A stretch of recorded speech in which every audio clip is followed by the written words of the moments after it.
Ladies and gentlemen, it's a cold world and we are just living in it. Absolutely phenomenal performance from Cole Palmer. Welcome to your match review for Chelsea 4, Brighton 2. Stamford Bridge lit up today. And gosh, I am so happy to be talking about Chelsea on this kind of form again. Listen, I'm trying to reserve myself from jumping the gun. I know we haven't faced a tough opposition like a Liverpool. Well, we did face City, but that was early in the season. A tough start for anyone. But I really want to see how we are when we get tested, because this team is just giving me the confidence to think we can do just about anything. But before I get ahead of myself, ladies and gents, welcome to your match reaction. I got Scotty here as well as Real Chris to join me. We have more panelists coming in later in the show. I am your host, Marshalldbdx. If you guys don't already know what to do, well, I'm gonna let you know. Smash up the likes. It's just like walking into your home. You're gonna wipe your feet at the door. Wipe your feet at the door before coming on into the show, relaxing and enjoying yourself. Smash those likes as it helps out with the YouTube algorithm incredibly. Also, subscribe to the channel if you haven't done so already. Help us grow. That way we can expand on the family that we have here at Casually FC. Also, check out the links in the description. Leave a comment if you're watching this in the future. Check out the memberships. And without further ado, let's get right into it, ladies and gents. As per usual, as per tradition, we do a quick summary of today's match. And listen, today, and if you saw my prediction, by the way, I got the lineup spot on except for Fofana. Fofana got the nod. I thought he was going to be, watched over because he had ice on his knee last game, but no, he was good enough to start. Tosin got benched, but I was one player off. But I was told that my prediction was a little too bold, but maybe I should have been more bold. Did you say 4-0? I'd said 3-0, but it ended up being 4-2. But either way, we go on. The game didn't start off very great. Obviously, 7 minutes in, just absolutely, like, and it's, I can't pinpoint it onto one player. Multiple defensive errors that led up to that goal.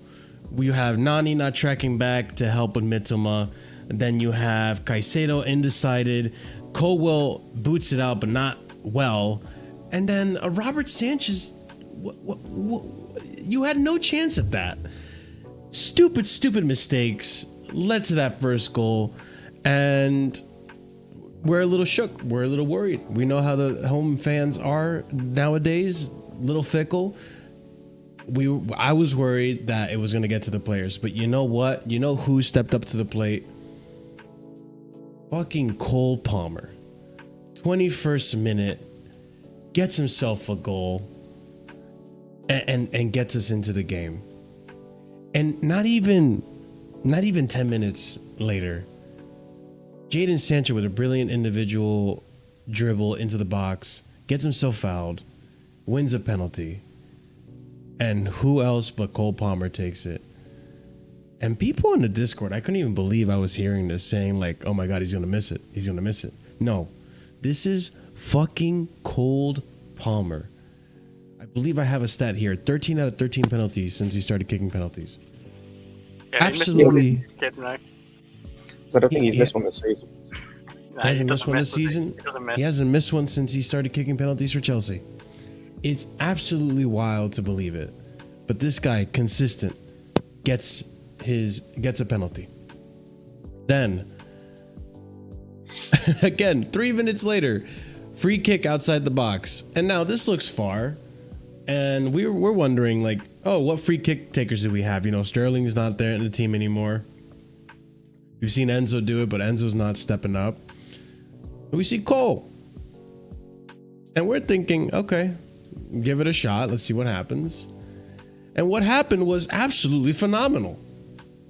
Probably the best goal we've seen for Chelsea right now in the season. Absolutely top bins from about 30 to 35 yards out. ridiculous goal from Cole Palmer from a free kick. And he gets a hat trick.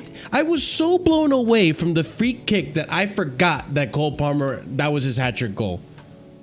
Like, I had to ask the Discord, like, wait a second, was that Cole Palmer's hat trick right there? It took me a solid minute to process it. That's how phenomenal the goal was. And then you see Chelsea at this point now 3-1. Unfortunately, though, just when you think we couldn't, make any more defensive errors, that things were calm now because we're ahead in the scoreboard. What is it with Sanchez and his former team Brighton, where he just folds to whatever press they have and gives the ball away? It's like he forgets that he is no longer a Brighton player. Gives the ball away, and of course, we concede a goal from the Brighton player, Baleba. Ridiculous, stupid goal. I'm sure we're going to talk about Sanchez today. Stupid goal to concede. Our second goal, our second mistake, 3-2. But you know what? Things calm down because Cole Palmer once again steps up. And you know what's funny? The moment he scored this goal in the 41st minute, I thought, God damn, he literally called it. He said in the media day for Chelsea, they told him hold 3 for a hat trick. And he says to them, what about 4? What if I score 4? Well, shit. This guy is just oozing with confidence. He knows what he's capable of, and he knows he's one of the best in the world, and he plays like it. Brilliant goal from him. I think it was near post for the keeper. Just slots it through. Phenomenal goal. And that's how the game ends. He almost could have scored a 5th, a 6th, maybe even a 7th. He had multiple chances to score. Nicholas Jackson as well had multiple chances to score. Madueke, a frustrating game. Sancho, he was present. He was troublesome. He was creating chances on the left side. Our midfield looked great at times. Defensively, questionable. And just defensively, errors.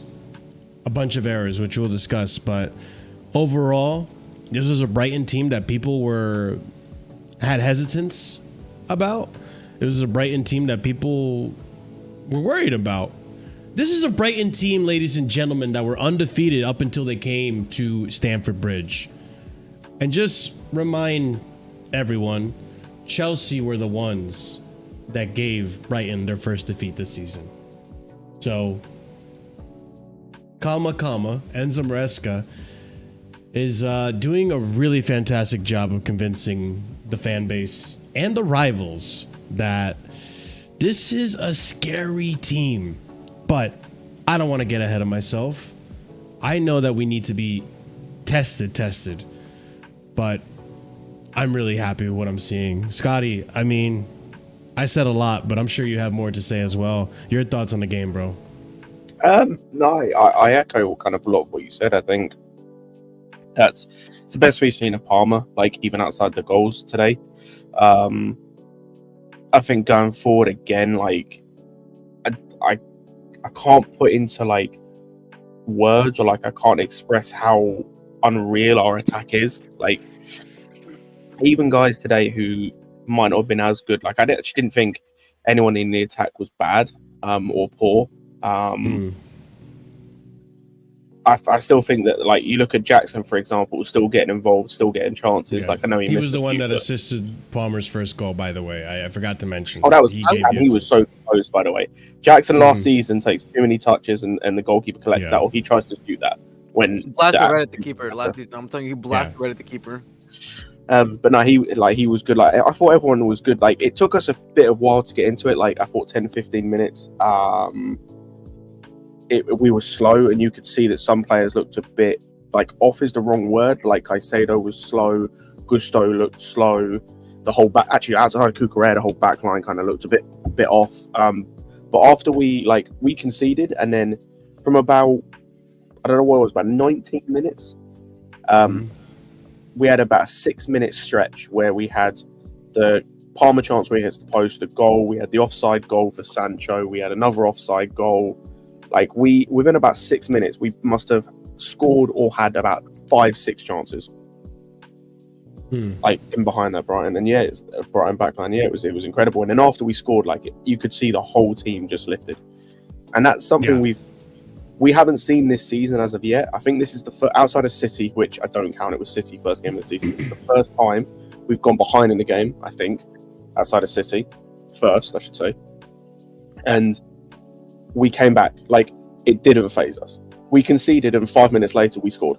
I think. Yeah. I don't know the exact time of the goal. It didn't. Wait. Correct me if I'm wrong. But didn't literally it was 2-3 minutes before Palmer literally hit the post. Yeah. He missed and he just went again and just scored and then he just scored. Yep. I would even qualify that as a miss. It's just like he just hit the post. Yeah, they scored in the seventh. They scored in the 7th minute, and then I think the Palmer chance was like the 17th, 18th minutes. Like 10 minutes later, we hit the post, and then 4 minutes later he scores. And we also had the other chance I mentioned. But yeah, like we turned it around. And last season, that doesn't happen. Last season, I don't know if we get back into the game. And if we do, we get back much later. Last 20 minutes. That was pod, bro. Last 20 minutes is when they turned it off. Last season, we was 13th at this point of the season. It's a big difference. Man. I don't know how we survived that. It's night and day where you see Chelsea top 4 with City's points. And last season, we was just a mess still. That's the difference between Enzo and Maresca, who's got a real system and knows, like, at half, like, he changed it massively for me. Like, first half we were shaky. Obviously, Sanchez was all over the place. Even, not Fafana, Cole messed up in that chance. But, like, second half, man, like, our defense was solid. Our midfield was controlling the game, no problem. Like, I think he said something and changed something. He's done it before as well. He has done it before this season where he just changed something at halftime and he did it. So that Bournemouth game when... Yeah, it's like a Bournemouth game when we was quite poor in the first half, and then second half, all of a sudden Chelsea are on it. Like he does something in that changing room where it's just a real manager. Like I feel like it's just he's the real deal at that point. It's honestly great to see Enzo Maresca is just a fresh air. Oh my god, I'm so tired. He's a breath of fresh air. Yeah, 4 hours, man. I'm on out of batteries.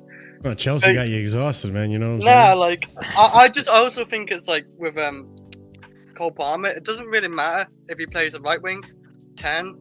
Like it doesn't even matter what manager he has.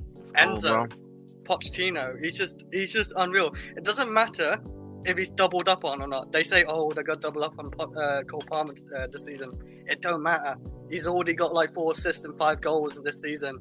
Like he's maybe had like one maybe bad game this season. I think maybe that pass that Palmer had to Jackson. What to Jackson? Like, my minute. I'm telling you right now, you can't double mark that. You're not double marking that. Like there's nothing you can do to stop that.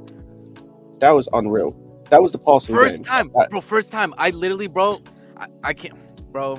It's not even just it was first time. Can't even get I don't have words. I don't have words. Like who does that? Speechless. Like Jackson wasn't even making the run yet.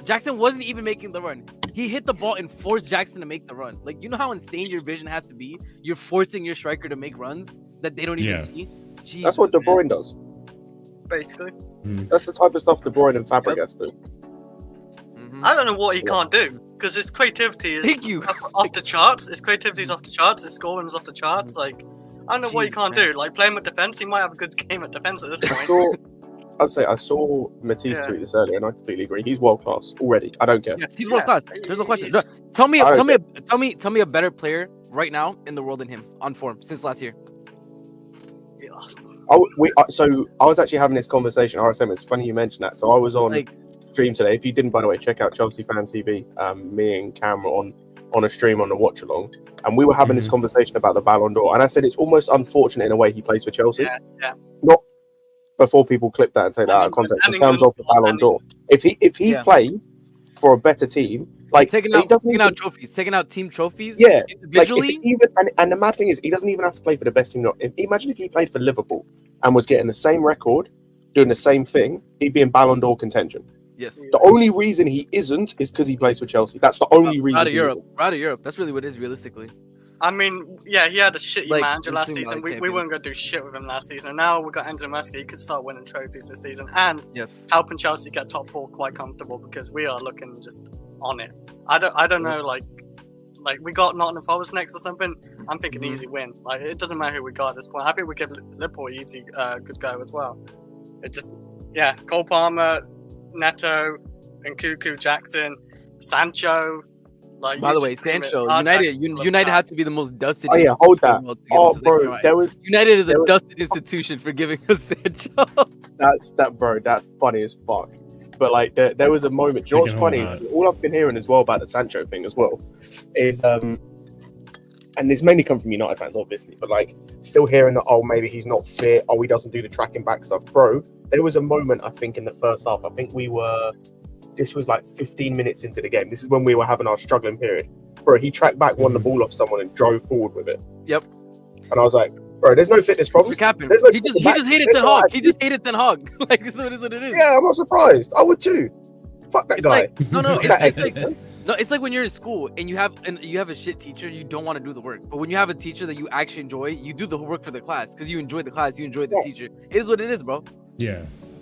Yeah. And it seems to me like, especially with this team, you mentioned having a teacher you enjoy working with or learning with.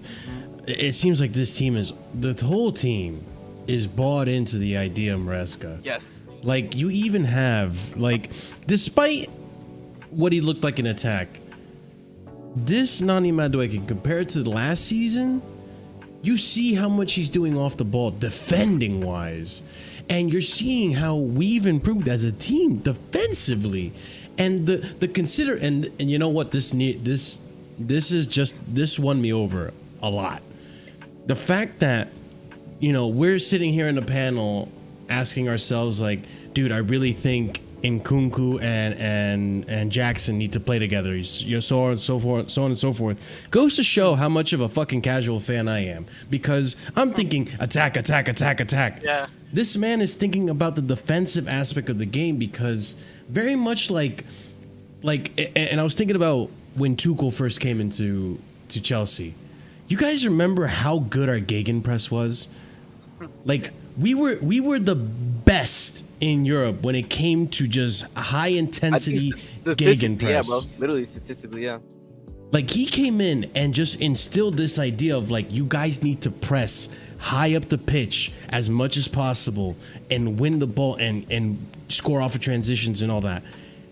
Maresca's doing this. Not necessarily like a gegenpress, but regardless, he is putting on players that can make a tackle, can win a ball or intercept the ball. How many times today did we win the ball on their side of the pitch from either Jackson or Cole Palmer? So many times. Not even two. Bro, even Neto almost caught the Brighton keeper kicking the ball out. He was like maybe an inch away. Yes, he was really close. He would have stuffed the shot. I swear, I thought he got it, bro. It's just like, yo, and this is another thing. This is another thing. I need to say this, by the way, because people were saying this, and I watched the game back a bit, and it's very true.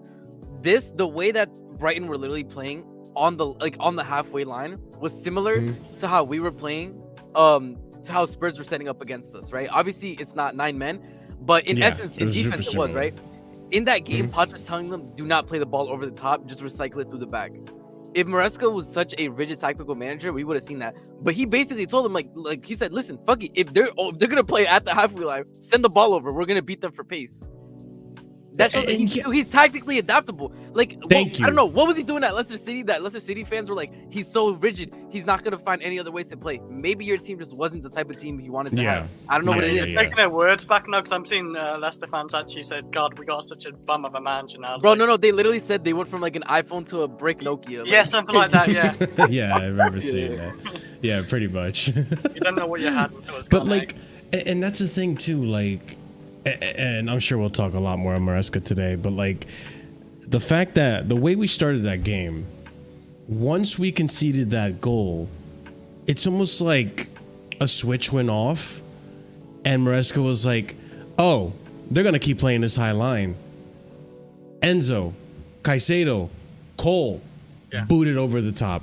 We're going to beat them on pace. And how many times do we see Noni beating them on pace? We saw Jackson beating them on pace. We saw sometimes even Jadon get in those juicy positions. Jadon was just dribbling through most of the team. That's the reason we got that penalty that we got that Palmer ended up scoring.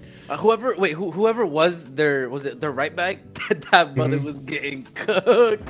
He was getting spun, bro. That was, oh man, it was great to watch. In the beginning, I was worried about Mitoma, right? But after a while, we calmed him down and such. But like, holy shit, man! Like, it's just so nice to see a manager that can adapt his tactics and that can, like, because you guys remember last season when we lost to Man United. That was one of the things that pissed me the fuck off about Pochettino, was the fact that you're seeing how they're beating you and you don't change your tactics. You keep persisting on this formation, this tactic that you're trying to do, like a mid-block high line or whatever the fuck he was doing that United were just exposing us on. And he kept insisting on it. Now that we're seeing Maresca, especially this game, how he can, tweak the tactic, I have more confidence that if he were to get it wrong against a Liverpool, an Arsenal, a City the second time around, Spurs, or so on and so forth, that he will take the necessary procedures to tweak what he's got to do mid-half, in the first half, and help the team out, and we'll look better as a result. It's just like I can't praise this guy enough, to be honest. Big up, Ahmed. How you doing, brother? Not really happy about the game, to be honest, bro. That smile really says otherwise, eh? All right, well, that was Ahmed Abdi, ladies and gents. Short little cameo. Yeah, that's about right. That's good. No, I'm kidding, Ahmed. As always jokes. Hey. But yeah, talk to me about the match, man. I think game in general, I think we were pretty good, I have to say. Particularly from the offensive perspective, we were really good, really amazing from that aspect. At the end of the day, I think defensively we're quite shaky today. You know what I mean? So again, something to think about for sure.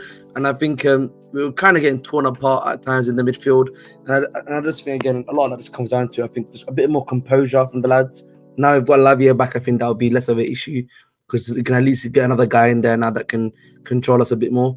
But other than that, I think a pretty good game.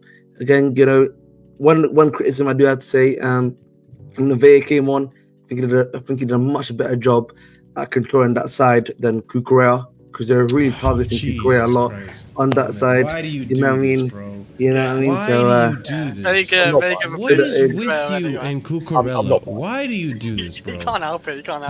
Give it up. Give it up. You can't help it. You're muted, by the way, RSM. RSM is muted. RSM is muted, mate. Bro. RSM. Like, hang it up. We can't hear you, RSM. If you're talking to us, we can't hear you. Hang it up. Hello, can you hear me? Retire it. Oh, like the Kai Havertz jersey you had. Or give it to charity. The agenda needs to stop. Marshall, I just want you to know that on the watch along, when Kukurella's goal was offside, this brother celebrated. Oh my god. Nah. That was a good Come on. one. You get this one. with this guy, man? Listen, so funny.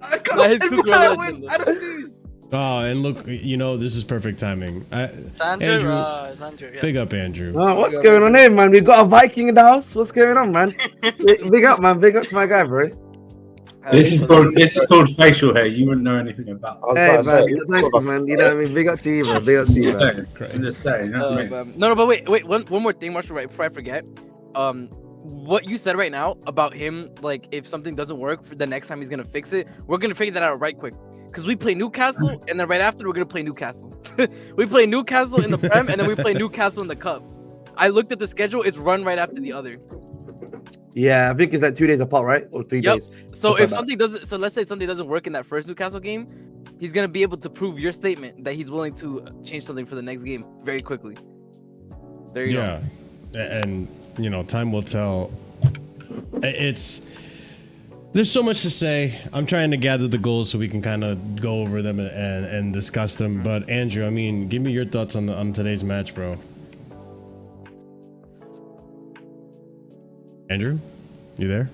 Sorry, I didn't hear. So you're good. Your thoughts on the game, bro. What's in the game? I think I allowed my Sanchez hatred to overshadow the second half of that game, because I always thought that we were lacking a bit of control. making some shoddy passes at the back. Looked a bit rushed, but maybe I was just nervous, like the goalkeeper made the defense nervous. No, let's put it right. 4-2 Fair enough. looks like a close score, right? But when two of the goals are gifted to them, then it's really not. Because apart from those two chances, one of the goals, the first goal that went had a 0.09 xg. Like that should just have not gone in, bro. Yeah, Well, it was a goalkeeper in goal, it wouldn't have gone in. Exactly. Yeah, I am in my Logan era. That's what I am at the moment. Apart from the goalkeeper mistake, I thought it was we destroyed their high line. I mean, I can't wait for next week's game between Brighton and Spurs, the high line derby. That's going to be something. Oh my god! I predict records broken for the most offsides called in one game ever. In that game, I was gonna say also record for most kilometers traveled by players in one match. Yes, it was. Listen, it was. I thought our everything for us is self-inflicted. It's not in terms of Brighton, doing the match to us. I thought we were still a bit open in terms of even just allowing them a bit through like that sometimes. But no, Cole Palmer stepped up. It was a Cole Palmer show. He could have scored 8. We could have scored 8. Do you know what I mean? If the score finished 8-3 or 9-3, I wouldn't have been surprised. We had 6 big chances and we missed 4 of them. So Yeah, literally it was. been 8. Like, Yeah. literally 8.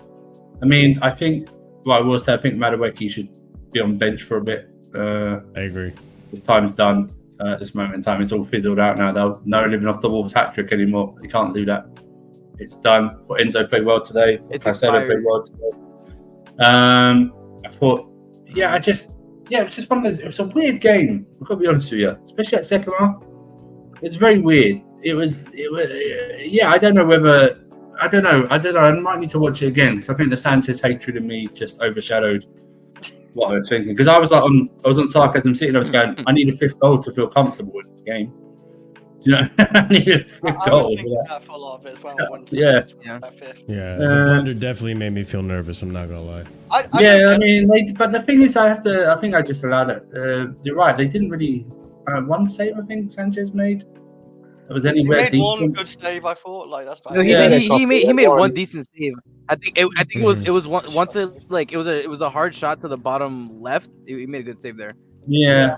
That's what I don't get. Like this manager picks Sanchez for his kicking, not to save him, but like if anything, it's just to save him. What's making Sanchez look good? The kicking is, and him using his head either head it out or punch out or whatever. This is why we should have gone Chevalier, mate. You know what I mean? First week. Who? Chevalier, man. You know what I mean? From Lille. Who? Chevalier from Lille. Yeah, there we go. French league. Sounds like a. When you say it in that voice, sounds like a type of you sound like Chevalier. Sorry, man- Chevalier. My apologies. Chevalier.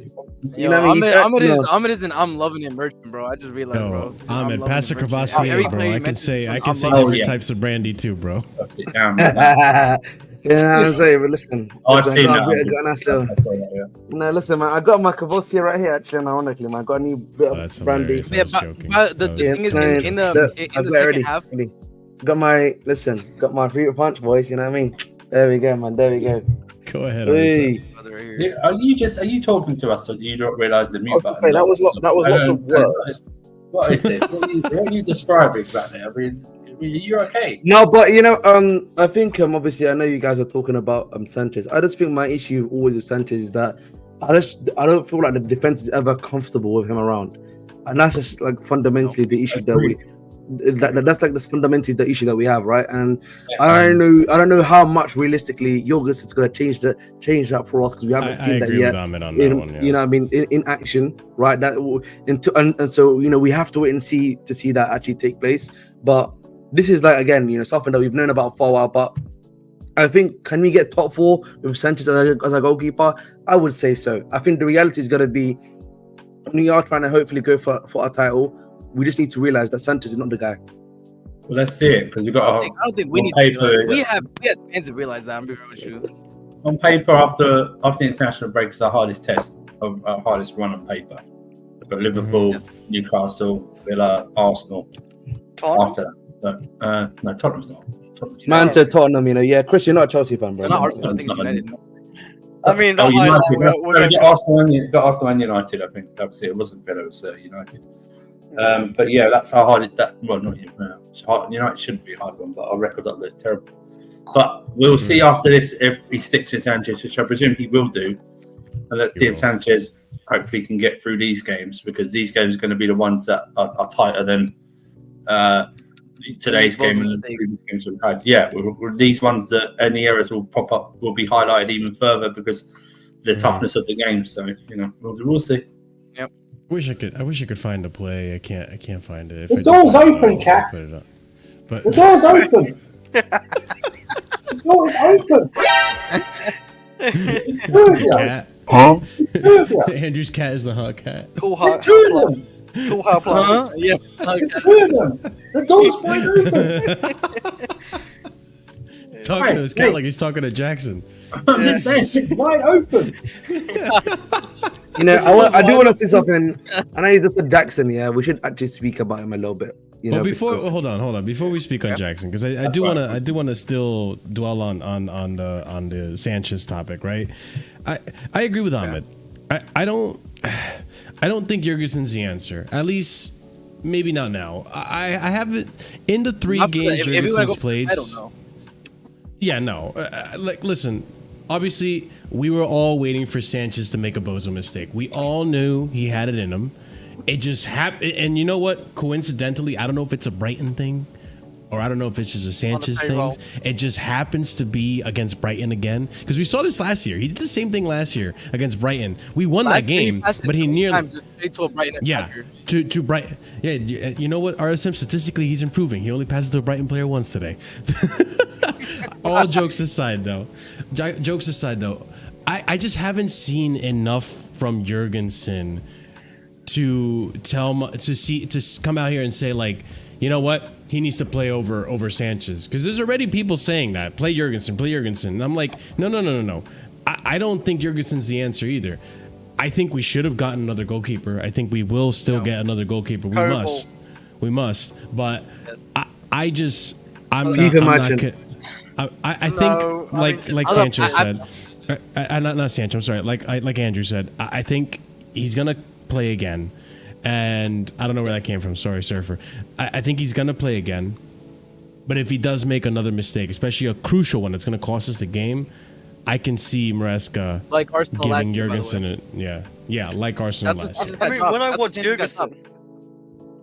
Yeah, when I watch Jurgensen, he hasn't made any. I mean, yeah, like you say, we haven't seen enough of him. But like every time he's kicking that ball or just passing his team, there's no worry. It's quite calm. He made no mistakes. But like, how many games he's played? Like 3, I think 2. Mm-hmm. I do want to see more of him because he looks more calm on the ball, and Sanchez for sure. He looks a lot more calmer, and he knows when to boot it when he has to. Yeah, but I mean, as well. Can I ask you a question, RSM, bro? Are you in? Is this like the best edition from like 2010? Like, because you're in 240 right now. You know what I mean? Is it right now? Yeah. Like, it looks like you're like 240. It feels like I'm looking at 240. Looks like he's in 720 minimum for me. It looks fine to me. I look like I'm in 1080. I don't know. Nah, bro. When I look at it from here, because like, I can see Andrew looks like he's carrying that. Even Marshall looks the same as me, but not him. Do I look back quality to you guys or no? We are not the same. I think you look. I'm just making things out of nothing. I'm not being. Maybe the quality's a little less than usual, but yeah. It's like crisp clean, but it's not 240 armored. So like 240 is like. Anyways, yeah, what I was gonna say as well, by the way, if the attack keeps firing, we didn't have that backstage chat and had it on stream. I really appreciate that. I love it, man. Hey, listen, this is what makes Casually FC casual. If the attack is firing like this, and we get to winter time, and the only thing that is potentially costing us games is the defense or the goalkeeper. Clean sheets, yeah. Winter, we already know who's the Mendes agent. Who's Mendes agent? Diego Costa, bro. That's all I'm saying, man. Listen, no to Diego Costa. I'm saying it doesn't matter. It doesn't matter what you say. I don't want Diego Costa. No, we already know, bro. I don't care, bro. Diego Costa is not the truth. I'm sorry. Okay, I mean, we're mentioning. Mentioning, because statistically he's better than him, and I would also argue even if you don't want to get him, there's still Chevalier, there's still others that we can bring in that can still do that job for you too. So there's more than one person. But here's the thing, like, I know, Surfer's a fan of Costa. RSM just mentioned Costa. I'm a fan of Kobel. This makes me bring up the next topic that I had to speak on. Is it too soon to start asking for apologies on this recruitment? Because this team, by the way, last season, same exact team for the most part, was heavily scrutinized because, we're not bringing in experienced players. We're not these players, they're nobodies and all this and that. Why aren't we getting the big players, the blockbuster players? Marshall, I actually got a good example for you. Yeah. Let's look at the strikers we try to target here, and how are they doing right now in their respective leagues. Right now, I don't know how Osimhen did today against Galatasaray. I don't know what he did today against Galatasaray, so I can't speak. I think he got 3 assists and a goal today. Yes, League. Yeah, right. So clearly he's doing well, right? Almiron, I don't know if you know this, he's actually doing really well apparently in the Portuguese league, right? That's another one that the club scouted and we're looking to bring in right now, right? Another guy that we were scouting that was John Duran. You've seen how well he's doing in the league. Yes, he might be part of the subs bench, right? But like, that's just guys that we scouted, from the striker department, that a lot of people, myself as included when it comes to Almiron, for example, were not too happy about bringing into the club. And you're seeing that they clearly are now on some level performing. Right, so I just think for me, when you look at all those guys that I'm speaking about, it's just that these guys were scouted. We were scouting all these guys, and we weren't happy about it as a fan base. But you've seen how they turn out now. It becomes a question of, should we not be trusting these guys a bit more? Even the guys we scouted. Remember, the first player we ever scouted that we tried to bring into the club in the summer was Anthony Gordon. Do you remember that, guys? Yeah. Right, and I remember 60 million for him. Oh my God, how can you get this guy for 60 million? Newcastle brought him, and you've seen the way he's turned out now, right? So there's been a lot of guys that we've actually missed out on that have come back to good. Give another good example. Last year, we missed out on the midfielder, Adam Morton, right? From when he was at Blackburn, if I'm not mistaken.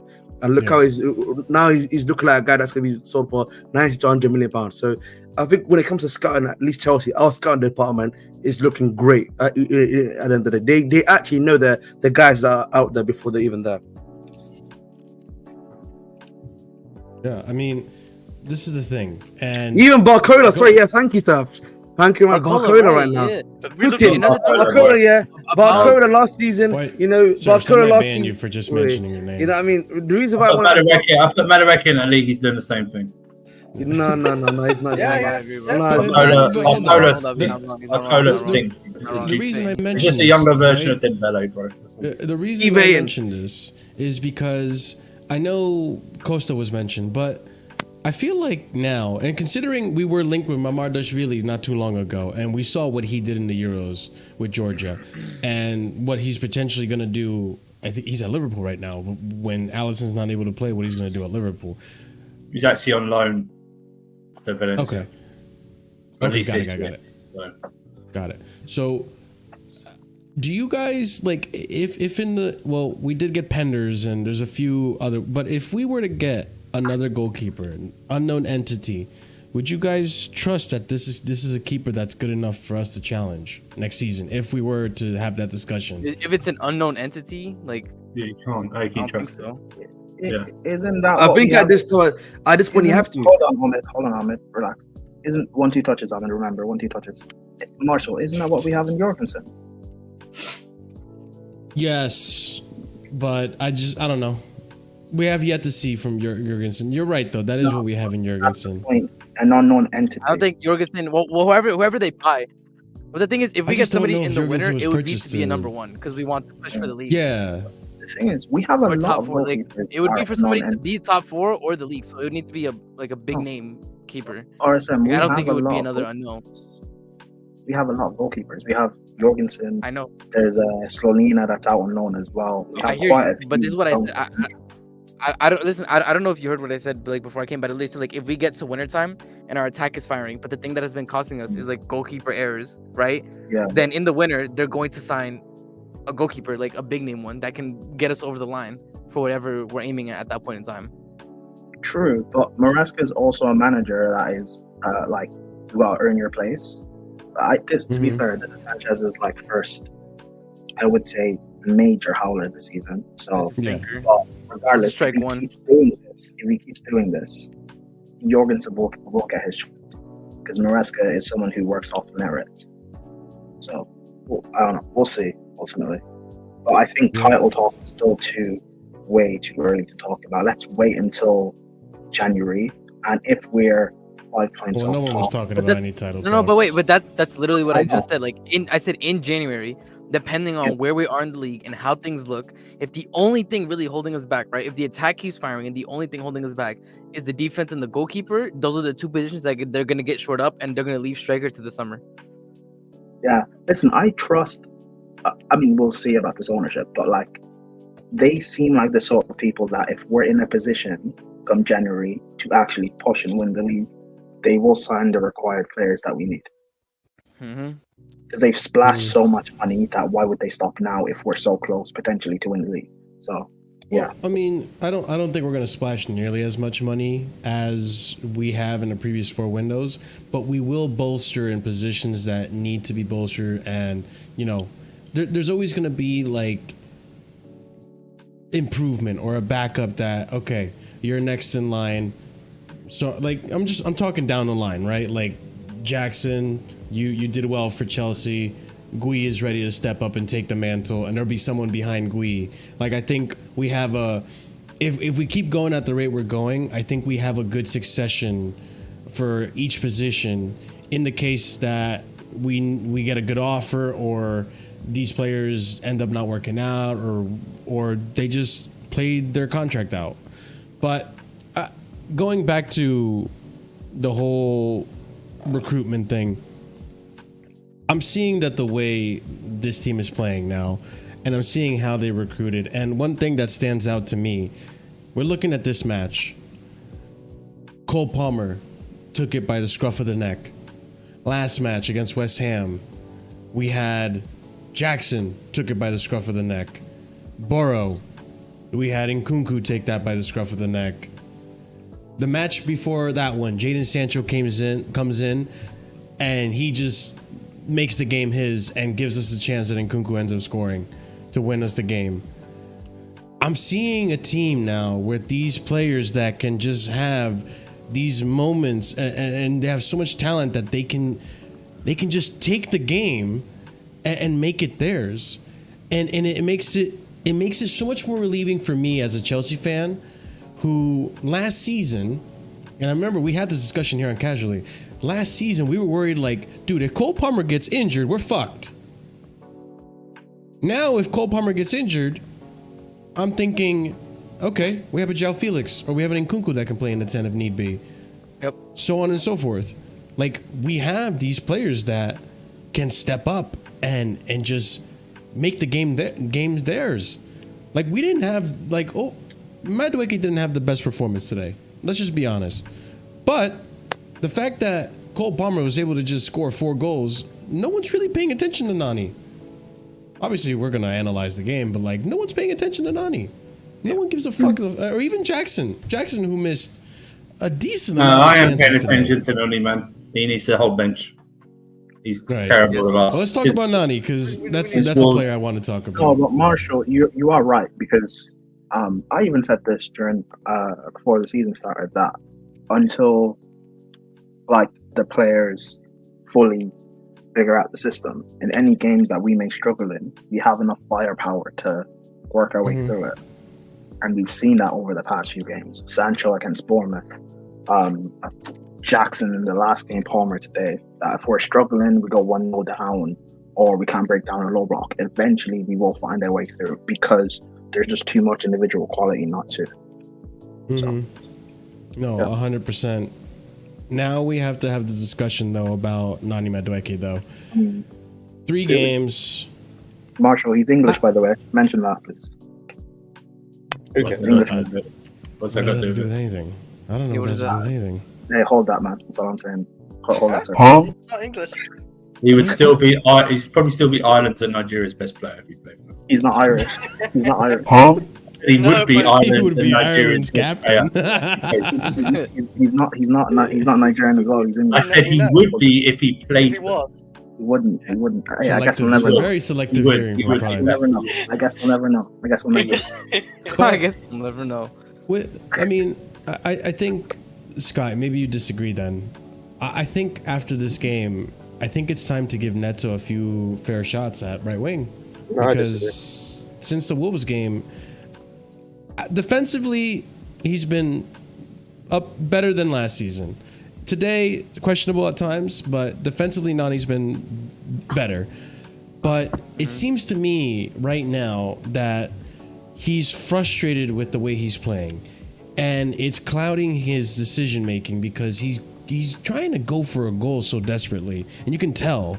And there was a moment too where he goes for a goal and he doesn't get the shot off, and he kicks the ball away because he's just frustrated. He boots it away. To be fair, I personally think, and Scott, you give me your rebuttal on this. I personally think for the next game, Noni sit the bench, let Neto play it, and maybe Noni comes on with a chip on his shoulder, which has happened multiple times, and he's re-earned his spot that way, and that ignites a fire under him. But Scott, what's your disagreement with that? I didn't even think it was poor today. Like the moment where he kicked the ball away was actually after he tried to put a cross in that got blocked. That's when he kicked the ball away. Like this idea that he's like this narrative I keep hearing that he's selfish and he keeps trying to score for himself is bollocks. By the way, it's bullshit. His first notable action was him passing the ball across for Sancho to score for a goal that was slightly offside. That was his first notable action. Suspect, by the way. I'd like to see automatic offsides for that. Yeah. By the way, that chance, it was very similar to the one against West Ham that everyone said, oh, he was selfish, he's selfish. We were 3-0 up. Who cares? We're 1-1 at that point, I think. Maybe even 2-1. He could easily shoot. He decides to pass across to Sanchez. Sorry, Sancho. Keep getting their names wrong. The only time he was selfish, quote unquote, was when we were 4-2 up, I think, or 3-2 up, or whatever it was at that point. We were still up, and he tried to get himself a goal, which most of our attackers try and do all the time. Like, this idea that he was poor as well, I don't agree. Like, he was our worst of our front four, but considering Palmer was Palmer, I thought Jackson had a good game, and Sancho had a good game. Not saying much. Like, you know what I want to see?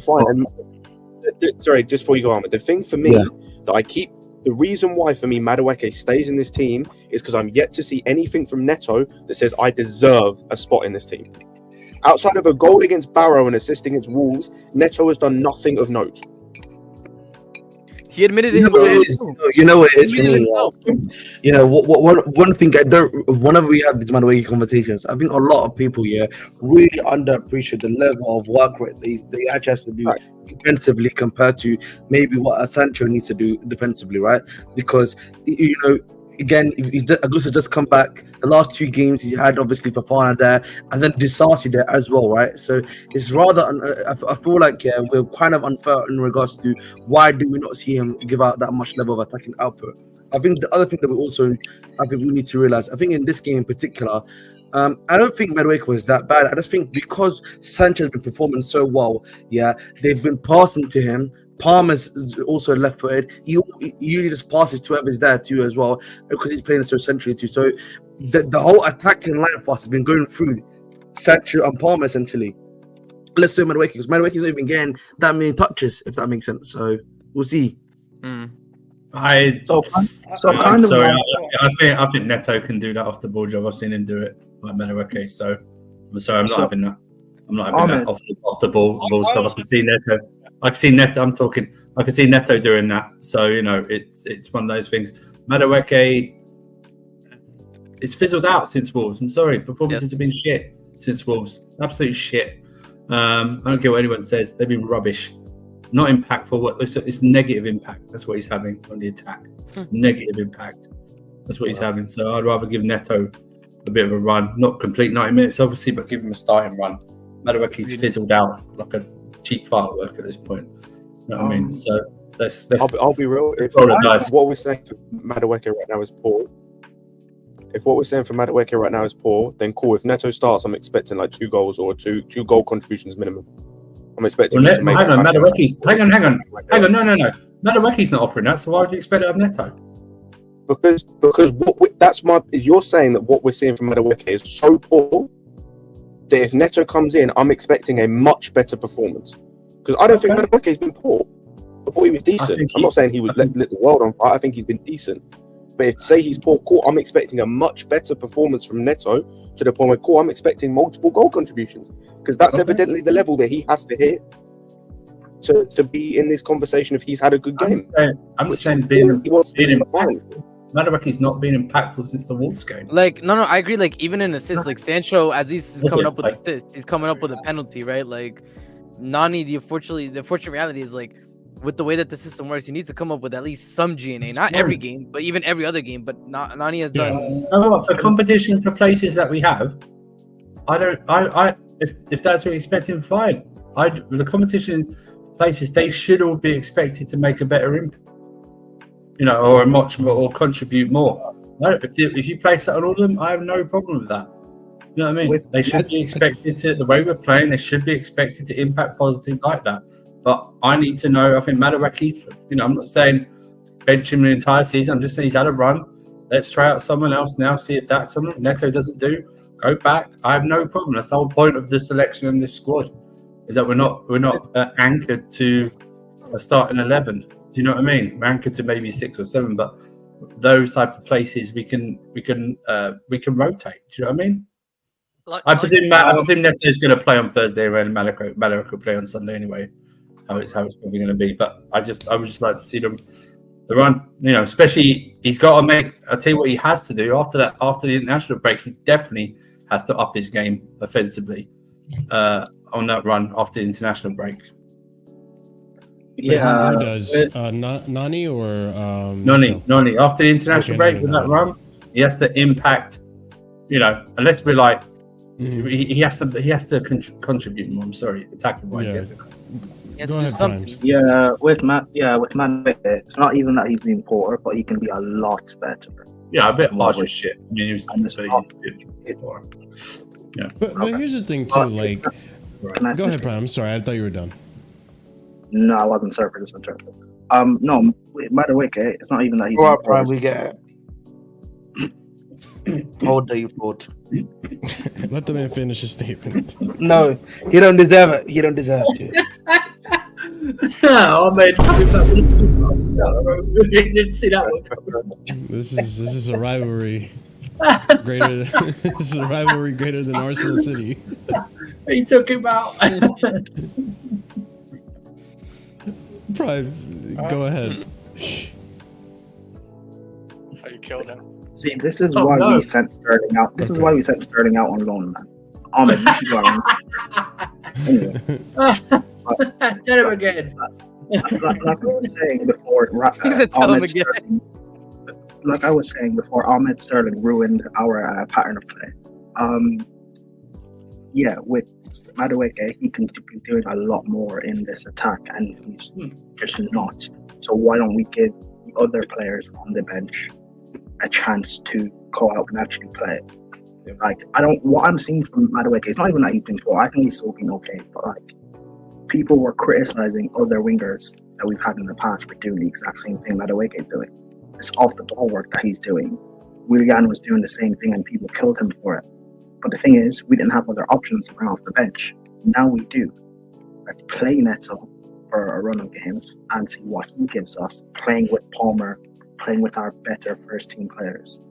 And also that will fire up Madueke's ass as well and make him perform better. So everybody wins.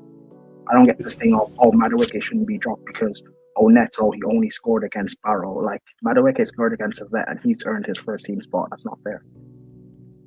I think also, like, if we want to be really fair, like really, really fair, we can't expect to bring in Neto next game, and if he doesn't perform, then it's done. Like, Madueke was given 3 games where, like, this is why, like, I don't think I'm being harsh. I'm saying this, like, it's been 3 games that I've seen Noni not necessarily get a GNA or like today he was more involved with the match, but Jadon Sancho was just as involved and ended up getting an assist.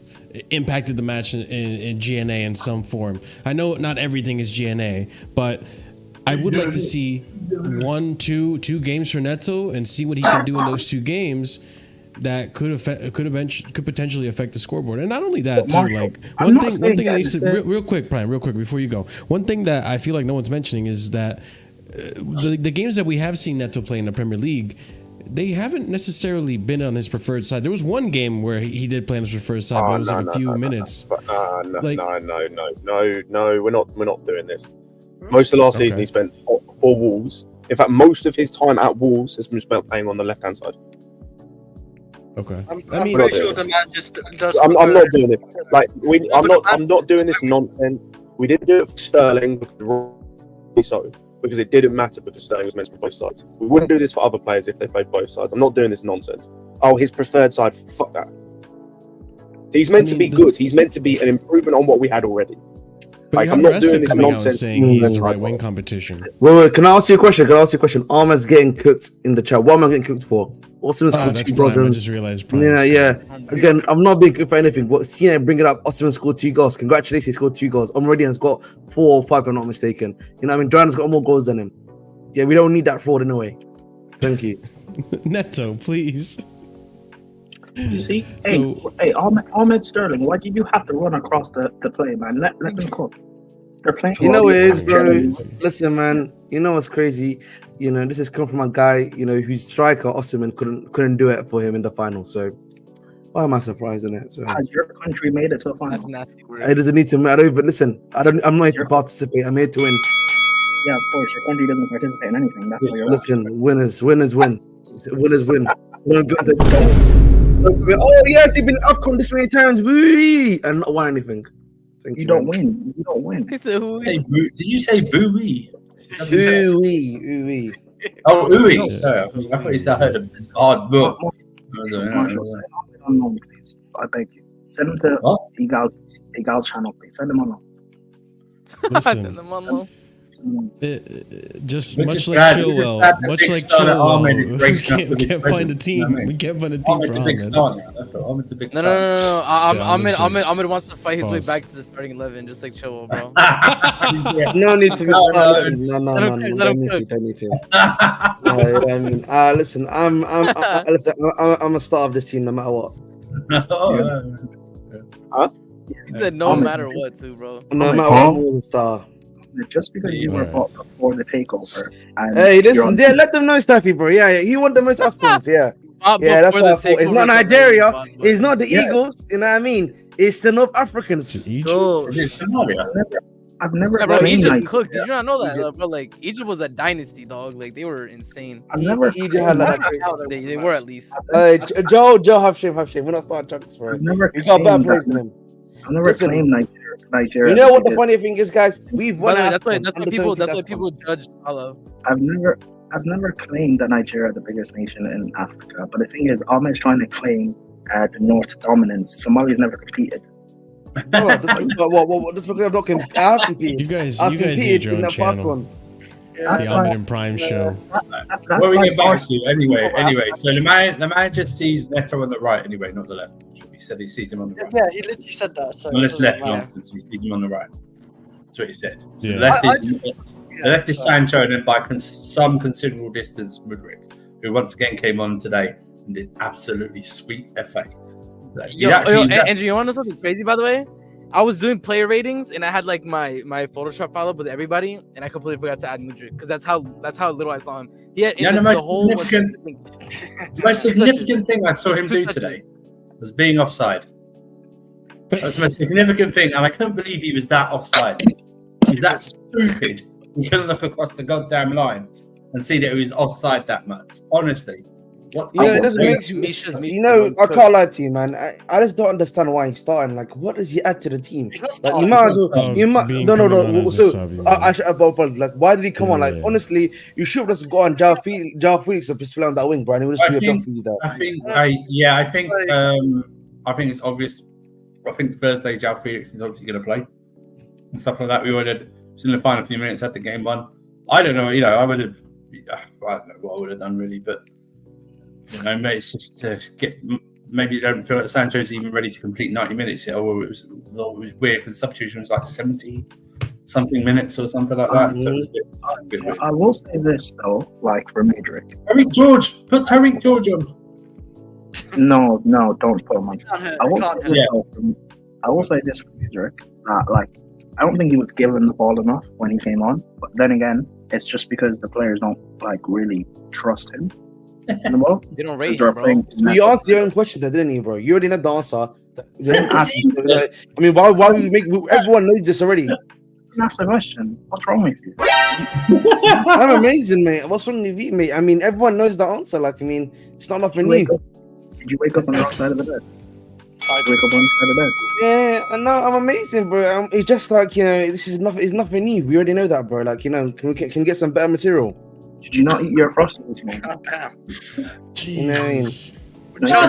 You know, you would think I'm on Pornhub with all the stroking off that's happening over on Ahmed's end right here. You know what it is, Marshall? Yeah, Marshall. Marshall, if you want to go, if you want to watch some Pornhub or want to have, you know, all that stuff, I know you go to. Yeah. I mean, you go to your local on the New Jersey Strip. You know what I mean? Listen, you know what I mean? Go there, please. You know, don't bring this here, please. I'd rather do that than listen to you stroke yourself off. You know what I mean? Next Thursday. Yeah, I mean, Marshall does the $40. Can I get $40 for the blowjob, please? That's what he does, Marshall. So, Hey yo! Hey yo! Okay, what? Why? Why? I don't understand what's going on. Am I sleeping or? All right, let's switch this my up, man. Let's days. concentrate on I gotcha. Let's concentrate on the more heavy positive. Heavy positive. Let's go for looking over some of the goals. Why not? Let's do this. So yeah. hey, that's No, crazy. we're not dragging it back. We're not dragging it back. No. Stop. I was speaking before Ahmed interrupted. But just weirdness. Oh my god. Anyways, so yeah, the first goal, 19 minutes into the game. I thought Enzo Fernandez had a decent game on the ball. Off the ball, I don't know. He was getting cooked today, bro. I'll be honest. He got cooked today, bro. They were destroying him. Off the ball. Sorry. When was he getting cooked? Off the ball. I was No, saying. not really. Bro, they were destroying the hard midfield. No, hang on. You said decent on the ball. No, Yeah, off the come ball. on. I said off the ball. No. You said decent on the ball anyway. Like he was more than decent. You said by the way. decent on the ball. No, I said. I'm sorry. Then I meant he was good on the ball. He was decent He was off the ball. Yeah. Okay. I mean, for example, here, this is. He was the one. He could have had two more assists. I don't know if this ended up being an assist on him. I think it did, but he could have had 2 more assists today. Really good. If we were onside, or we were clinical. This one was onside, no? Yeah, this one was onside. I think so, yeah. Yeah, this is the one that Cole ends up scoring. You know the lines they drew were crooked, don't you? Oh, the one for it's a Sancho offside goal. The lines were crooked. Yeah, no, but dude, I'm telling you, the Nani one, dude, I'm Yeah, telling it you, was first of all, weird. the angle was shite.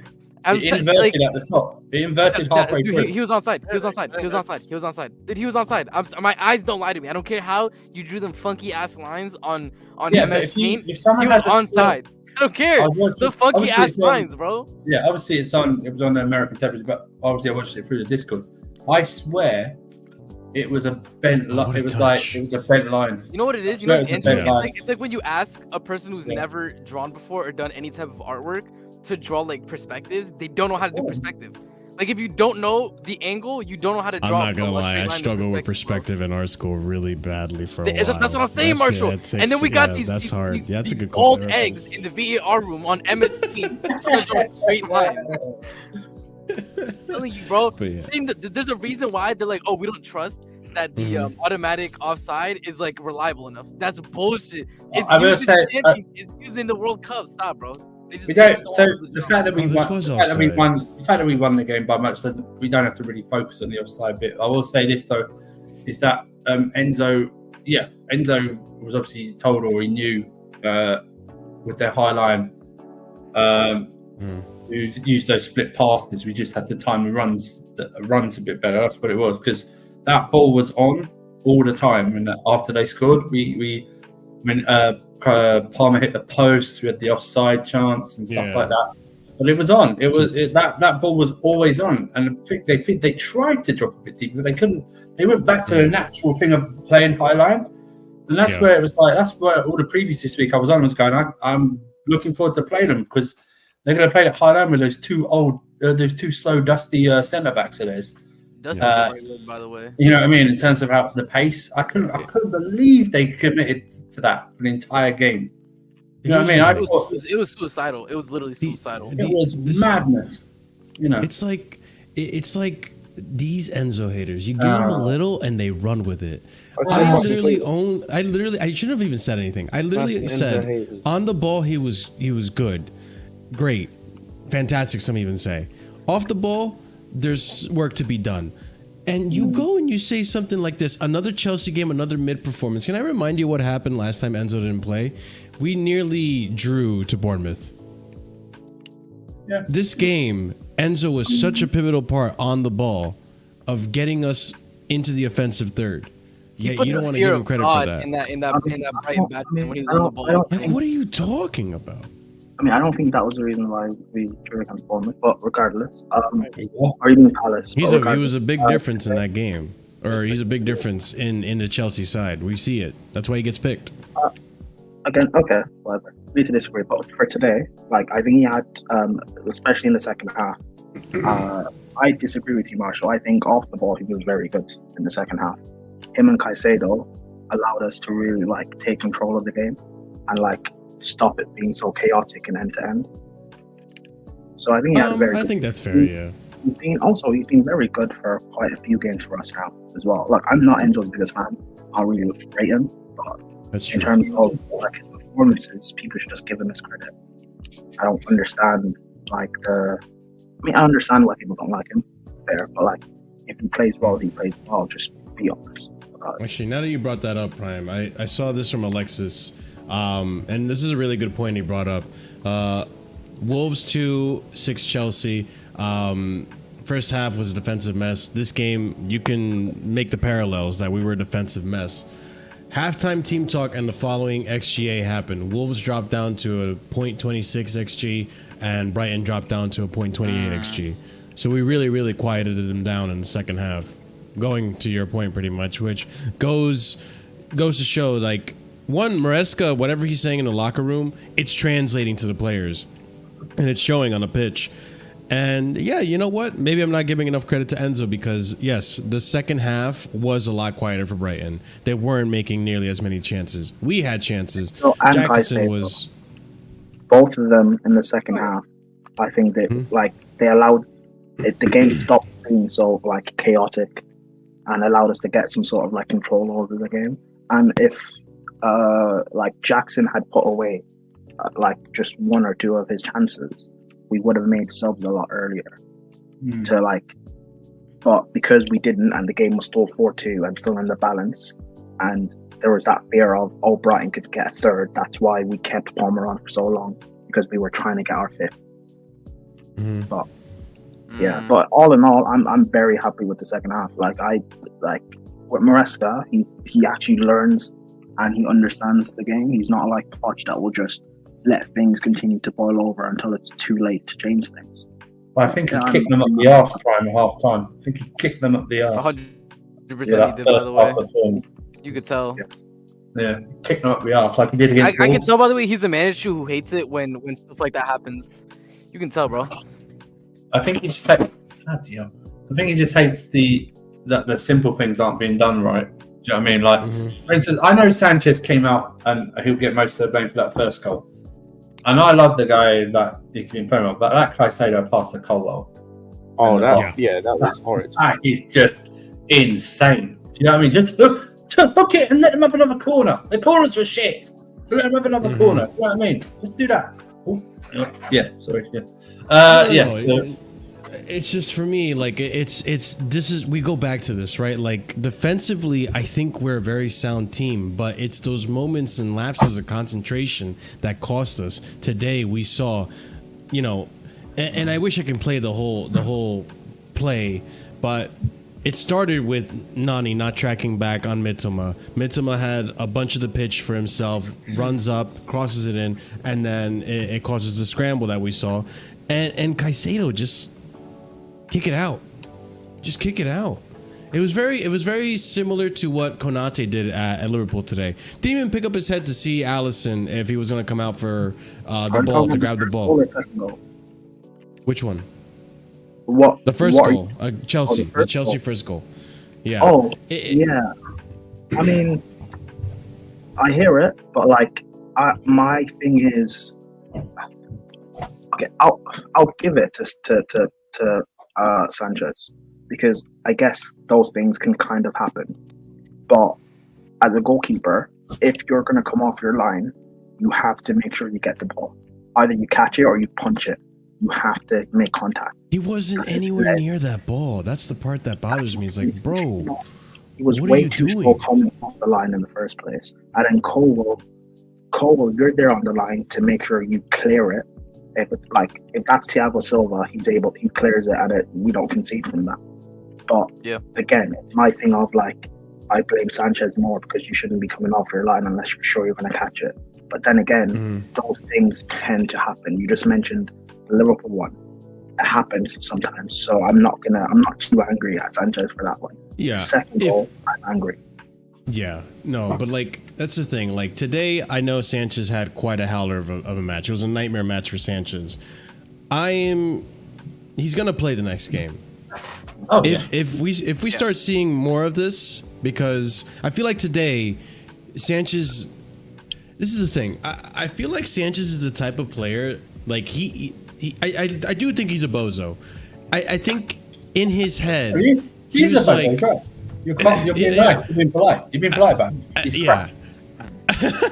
I think intelligently, like, he gets in his head where he has a few good games and some games where he's like punching the ball out and good in the air, and he's like, I bet I can do. I'm great. I'm fantastic. I am Chelsea's #1 keeper, and he just gets his confidence that just clouds his judgment. I think he buys his own hype. So when he saw how good he's been at punching balls out of the air, he saw an opportunity to show that he can do it again. Balls out the what? Punching balls out of the air. Yes. I will say this. Who's going for the nut, Ahmed? Yeah, Wait. Go ahead. Let's continue on. But like, I'll let Andrew finish. While I say that Caicedo pass was mad. Sanchez coming out that far was mad. There was no need for him to come out that far. That ball wasn't even close to him. He had to run past the penalty spot to try and punch that ball. That is madness personified. Ridiculous. Do you know what this is though? Do you know what this is again? Like, by the way, Andrew, this again goes back to the point that you all of us here agreed upon, where like there's clearly some level of still distrust between the defense themselves and the goalkeeper, where they don't necessarily trust each other, right? That's what it comes down to, because like you wouldn't be doing that if you trusted your defenders, and the defenders wouldn't be doing what they're doing if they trusted their GK. Exactly, bro. Exactly. It's not that. It's like, again, I've played in goal. It's just stupidness from Sanchez. Like I watched back the goal and I slowed it down, right? He came off way too slow off the line.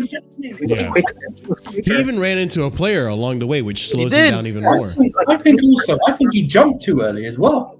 Hold on, he did everything wrong. It was too short. Everything wrong. Sorry, I think he jumped too short. He jumped too short. He was never gonna make it. Hold on.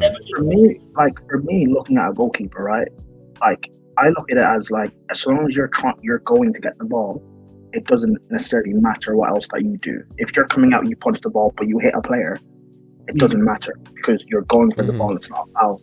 So if he was going and he's trying to punch it and he clears the ball, but he clatters into the opposition player, that's fine. Yes. But to completely misjudge it and like, not even get close. Not even get close. That's the thing. Yeah. He didn't even. Also, you're not like, if you're coming out to claim it as a keeper, you should be telling. I can't remember who one of them, but you should be telling your. Cucurella was there. It's mine. I have it. Wow. Bro, Prime, remember something that you said to me before, bro, yeah? You said this to me before, where like, Tosin, for example, he clearly is a lot more vocal in that backline, right? He makes sure that they're all speaking to each other. Again, when it's Fafana and Cole, one thing I have noticed, there's like a clear lack of like communication between the three guys. Yes, but as a goalkeeper, you see the whole pitch. You're supposed to be vocal as well. It's not just about like, John Terry was the captain, but Czech had command of the defense. Yeah. Like, if you're going to come out and claim it, I would rather Sanchez had stayed on the line and we had conceded that one. That's better. You coming out and missing it. That's just stupid. It's stupid. Yeah, and then the second, I thought initially, he passed it and it was still a poor pass anyway. But Caicedo had touched on the ball and couldn't get control because it was such a poor pass.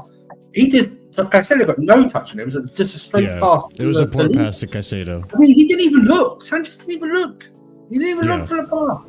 The worst part is, like, if he passed it, the thing is, like, if he passed it correctly, Caicedo was open in space. He could have turned. Caicedo was already in the lines. It's okay once to either get it right or just proof it. You're not that good anyway. Distribution, this guy. Finish Maldini, welcome to the The reason he's not going to get dropped is that the reason he won't get dropped is that mistakes haven't cost us yet. If they cost us and there's multiple of them, then he will get dropped. And that comes back to, like, I hope it doesn't, by the way. You're trying to perfect this. You're trying to focus on the system way too much.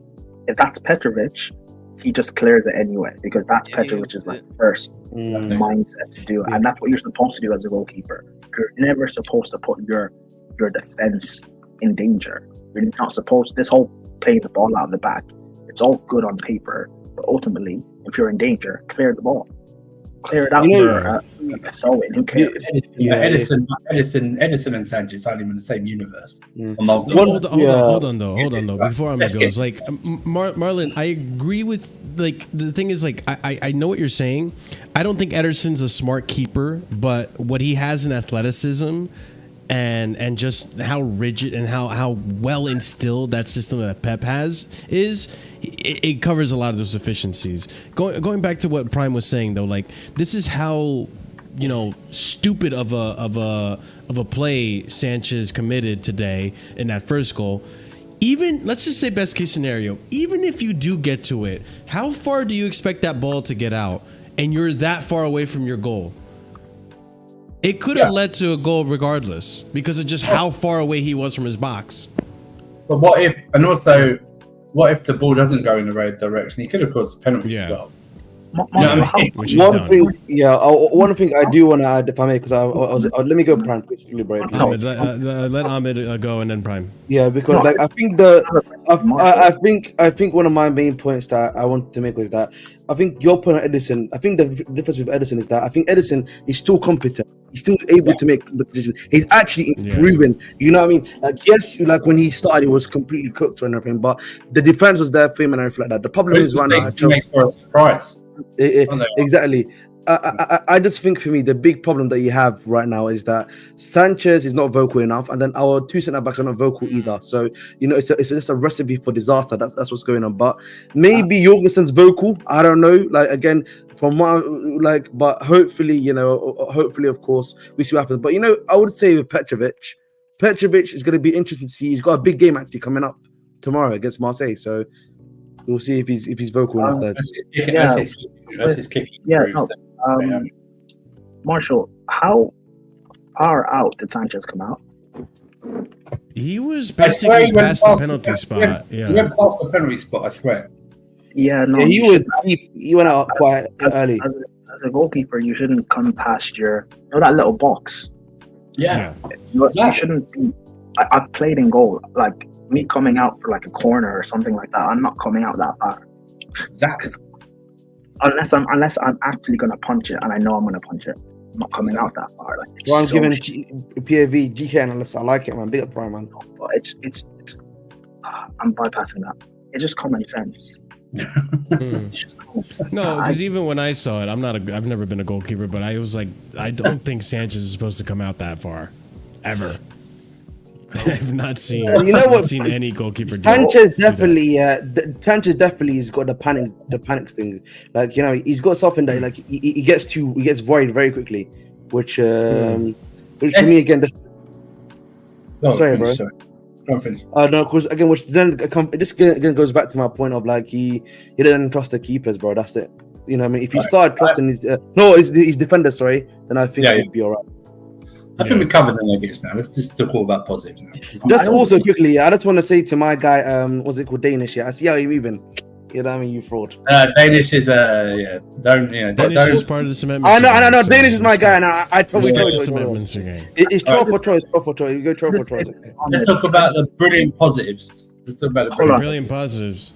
Can I just say this? Now you know what's not positive? Prime being here. Oh man, he came with a low blow. He Ric Flaired him. You know what I mean? You forgot. I hear voices in my head. That's like my guy. He Seth him in the back of the chair. Anyway. Can I just say, Ahmed, like, I disagree. That's not a thing of not trusting your defense.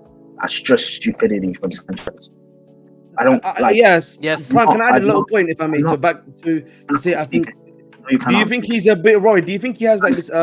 He gets worried too I quickly. don't, Ahmed. I'm speaking. I don't care what you have to say. So then why are you asking? Then why are you trying to reply to me? If you don't care about what I'm saying, then yeah. So then again, it's illogical. No logic. Let's move on, man. It's no. It's okay. I'm not. Well, there's nothing to get. I know. angry But about. Let's have some decorum. Talk about the game. Of course. Can I finish speaking?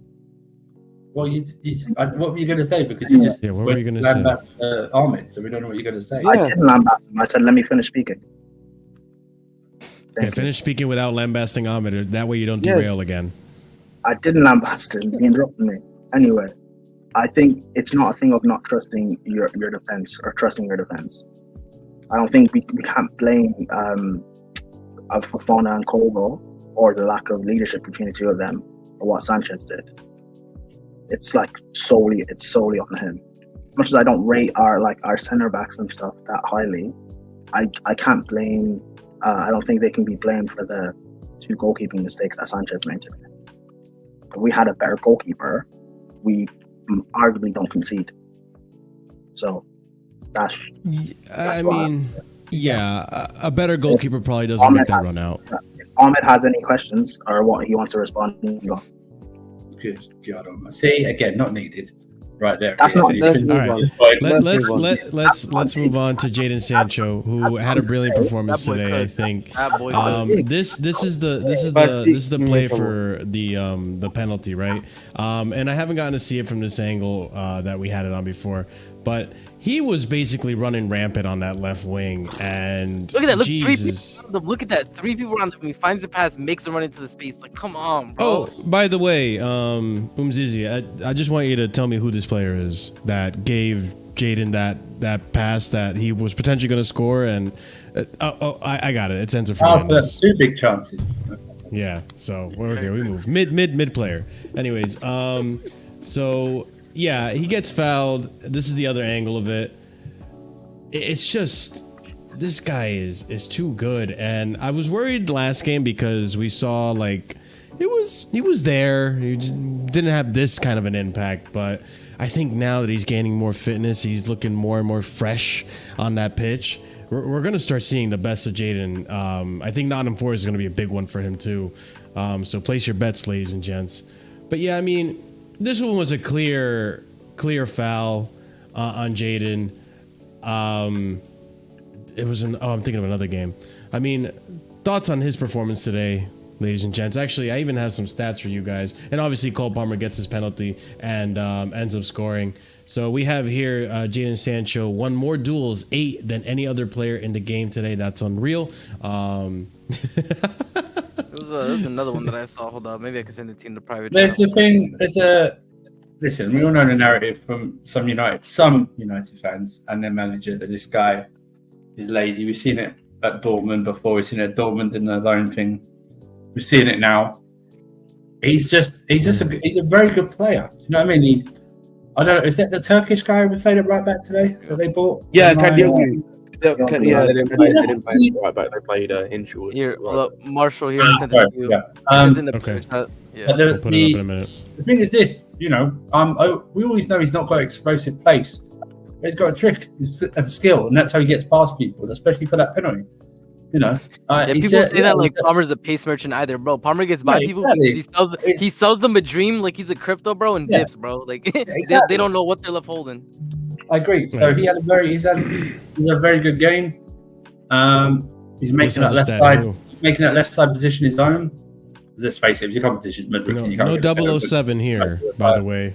But yeah. 3 assists in 3 games. He's free. It was a good assist for Palmer. was going to be shameless and try and say he got 4 assists because people like to add the penalties and assists, don't they? But can't do that. On fantasy, counts as an assist. He's settling in well. Do you know what I mean? Settling in well. Like, see, with most of after the international break, we're going to find out who's the phony tough and the crazy brave of this group, and that includes the coach after the international break. But he's certainly settling in well. I just hope he adds a few goals to his game as well. Do you know what I mean? Because then we will be firing. No, but he's very good. Very good. Yeah, true. He has more than any other. Yeah. Yes, that is true. Jesus They have 2 combined. That includes Bruno. Staffy, if you're there. Oh my God, bro! I'm a joke. I'm just saying. Sancho's he's a very good player. Like, I didn't necessarily think per se that he'd be this good because when United originally bought him, right, and this whole hype about him being generational and the best creator in the world and yada yada yada, like I knew he'd flop at United. And then he went to Dortmund. It's new to my bones. No, because I thought he was overrated as well. I still kind of do think he's overrated. Overrated, overhyped. But like, he's doing well at Chelsea, and the fact is he actually wants to be here. He's a Chelsea fan. That gives him like an added incentive and boost when he plays for us. So, like, all in all, happy if he continues performing like this. Like 25 million is a steal. I want to see him and the team perform, obviously, when we face the tougher teams and stuff, particularly against Arsenal. That Arsenal low block. Oh my God, I really want to see this team against Arsenal. But I think we're going to see Nottingham Forest, to be honest. Nottingham Forest might play a bit of a cheeky one against us, you know. Staffy's crazy. Sanchez, I've always said this. Sanchez has to prove himself in the English league. How embarrassing is it? An England player can't play in the English league, and he has to go. They're just stupid, bro. Like, Ahmed, Arsenal's the best. Oh, I hear what you mean. Fair enough. That's like against Nottingham Forest. I don't think that'll be much of a trouble for us. I'll be so real.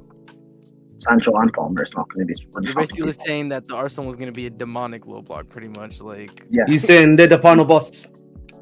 Yes. I mean, I agree with Prime. I knew he was a good player, but I didn't expect him to be this impactful. I know it's still early days. 6 games into the Premier League. No, 6 games? Are we 7? No, it's a 6th game, right? 6 games early, bro. I know it's 6 games into the Premier League, but I mean, to see that he has. And give you the facts, bro, Marshall. I know you are always talking, bro. Do you know Chelsea have scored 3 times more than United this season? Yes, we're now at triple their season.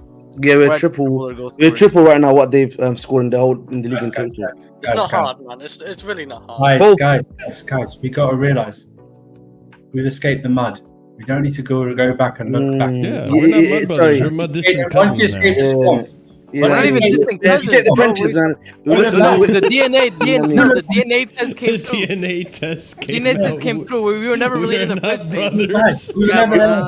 We were switched at first, bro. We were switched at first. They tried it. They tried to say we were cousins or something. Nah, bro, we're not linked to you. You stay down there. Guys, let's just be real though. We were never really in the mud. We just had Pochettino. No. You know what? We were in the mud on the pod. We were actually in the mud on the pod. Yeah, that was the mud. That was kind of the mud, bro. That was kind of like our mud. Poch was worse. I'm so sorry. Poch was worse. The thing is, there were times we kind of ended in a way where the mud was over, if that makes sense, bro. But like Poch was the one where we were truly in the mud. No, you committed. I don't know if you. Potter, it went over your head, but we're not. Yes, I said, bro, take me with you. Listen, we're on the road to recovery. We don't talk about it. Should I talk about it? The road to 40 points? I don't want to talk about it, bro. When Jorginho was on top 4. Bro, stop reminding me. I get reminded like every other 2 weeks. Like I forgot. I know. Every I'm time sorry. I try to forget it again. When we got No, that, that's what we wait. gotta do. All right, Marshall, Marshall. You know what is Marshall? Marshall, I found the tweet. I sent it to Staffy. It was literally United fans saying, you know what? Palmer is really similar to prime Bruno Fernandes and how he gets his goals. Oh yeah, I saw that. I wanted to throw my phone across the Prime Bruno Fernandes. He put prime Bruno Fernandes. Yeah, he the guy's still looking for his prime, to be honest. Last season. Prime Bruno Fernandes. He said I don't know. I think I've not heard the most. I've not heard the most offensive terms of zonal marking. Brian Bruno Fernandes and zonal marking belong in the same trash heap. Zonal marking. Staffy, can you remind me when prime Bruno Fernandes is, if there ever was a prime one? Oh man. Prime Yeah, no, Bruno that's not a serious Fernandes- question. The joke is Prime there's no Bruno prime. Fernandes was like the first, I would say, 18 months to I thought that was the prime Oli season. You know that when they went to the Europa League final. Maybe. Yeah, what did you do in that Yeah, final, I by the know. way, though? That's why I said 18 months to 2 years. Oh no, I would just give my thoughts, bro. Sorry, my apologies. But you know who is in their prime? Cole Palmer. No, that's not his prime. No, it's not even prime. He's not prime. This I mean, angle that's the prime, thing. by the way, That's the for the thing. most Like, prime. I am so scared. He's not prime yet. Not He's really. getting warmed up. I'm scared for the rivals, bro. Yeah, I'm scared for the rivals when his prime is going to be, because I feel like his career right now, the way it's going, is his prime. Let's look at this angle from But the he's so free young. kick. Bro, look at how far he is. Like, and the fact that he hit it with Bro, it hit such side netting. accuracy. It hits side netting. Does he take free kicks as well? It hits side netting first. Jesus. Look. What can he do, Chris? Yeah, he took. Remember, he I don't took. know what he's gonna do. He's taken a couple. I know that this. I think this is the. I don't know if I'm right. Is it the first one he scored? I think. Yeah. This is He the- remember, he took one against Tottenham that led to Jackson scoring. Oh, I don't think he hit it off the bar. Yeah, I think he takes a lot. Yeah, that's it's pound and a just half, pound to free kick.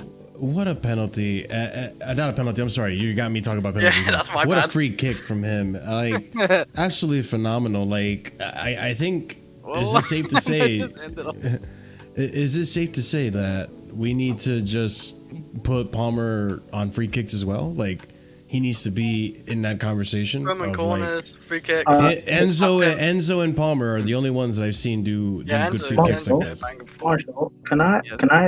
address something? Go for it.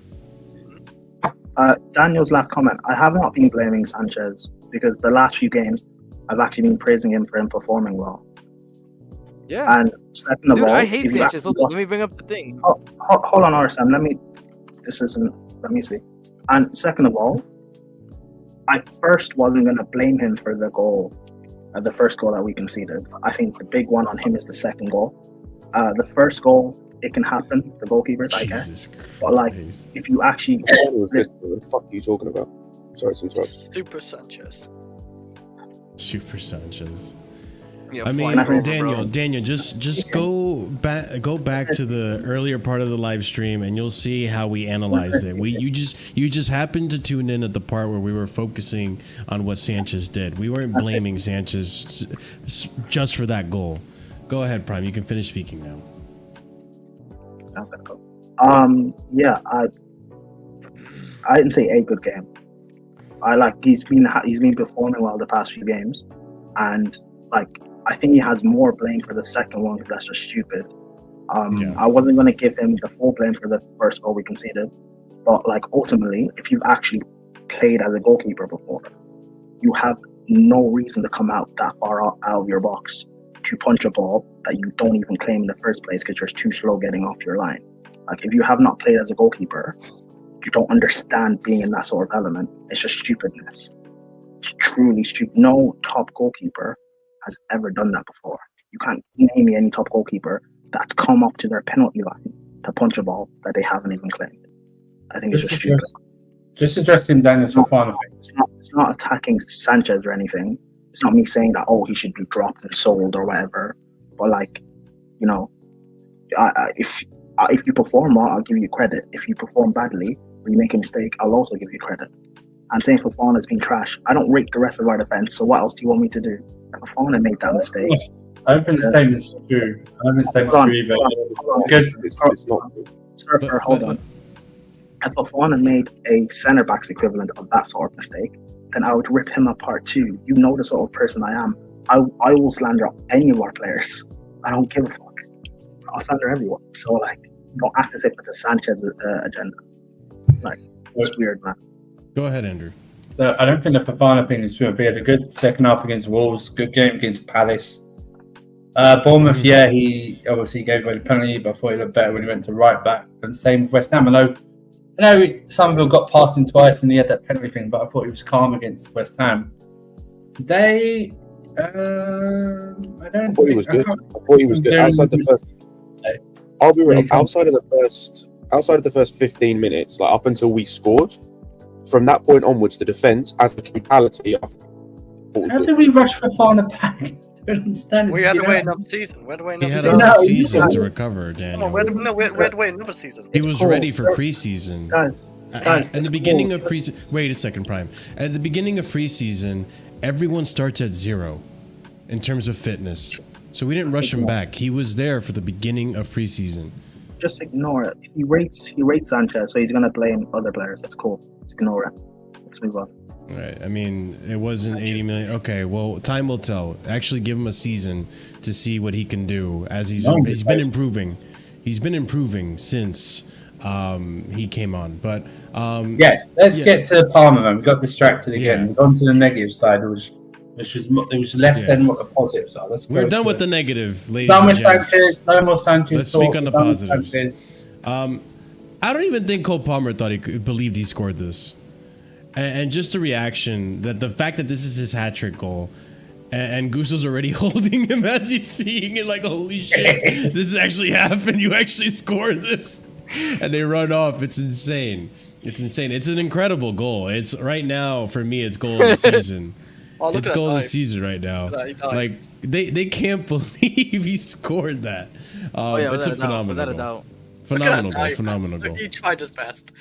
He really did. He nearly hurt himself.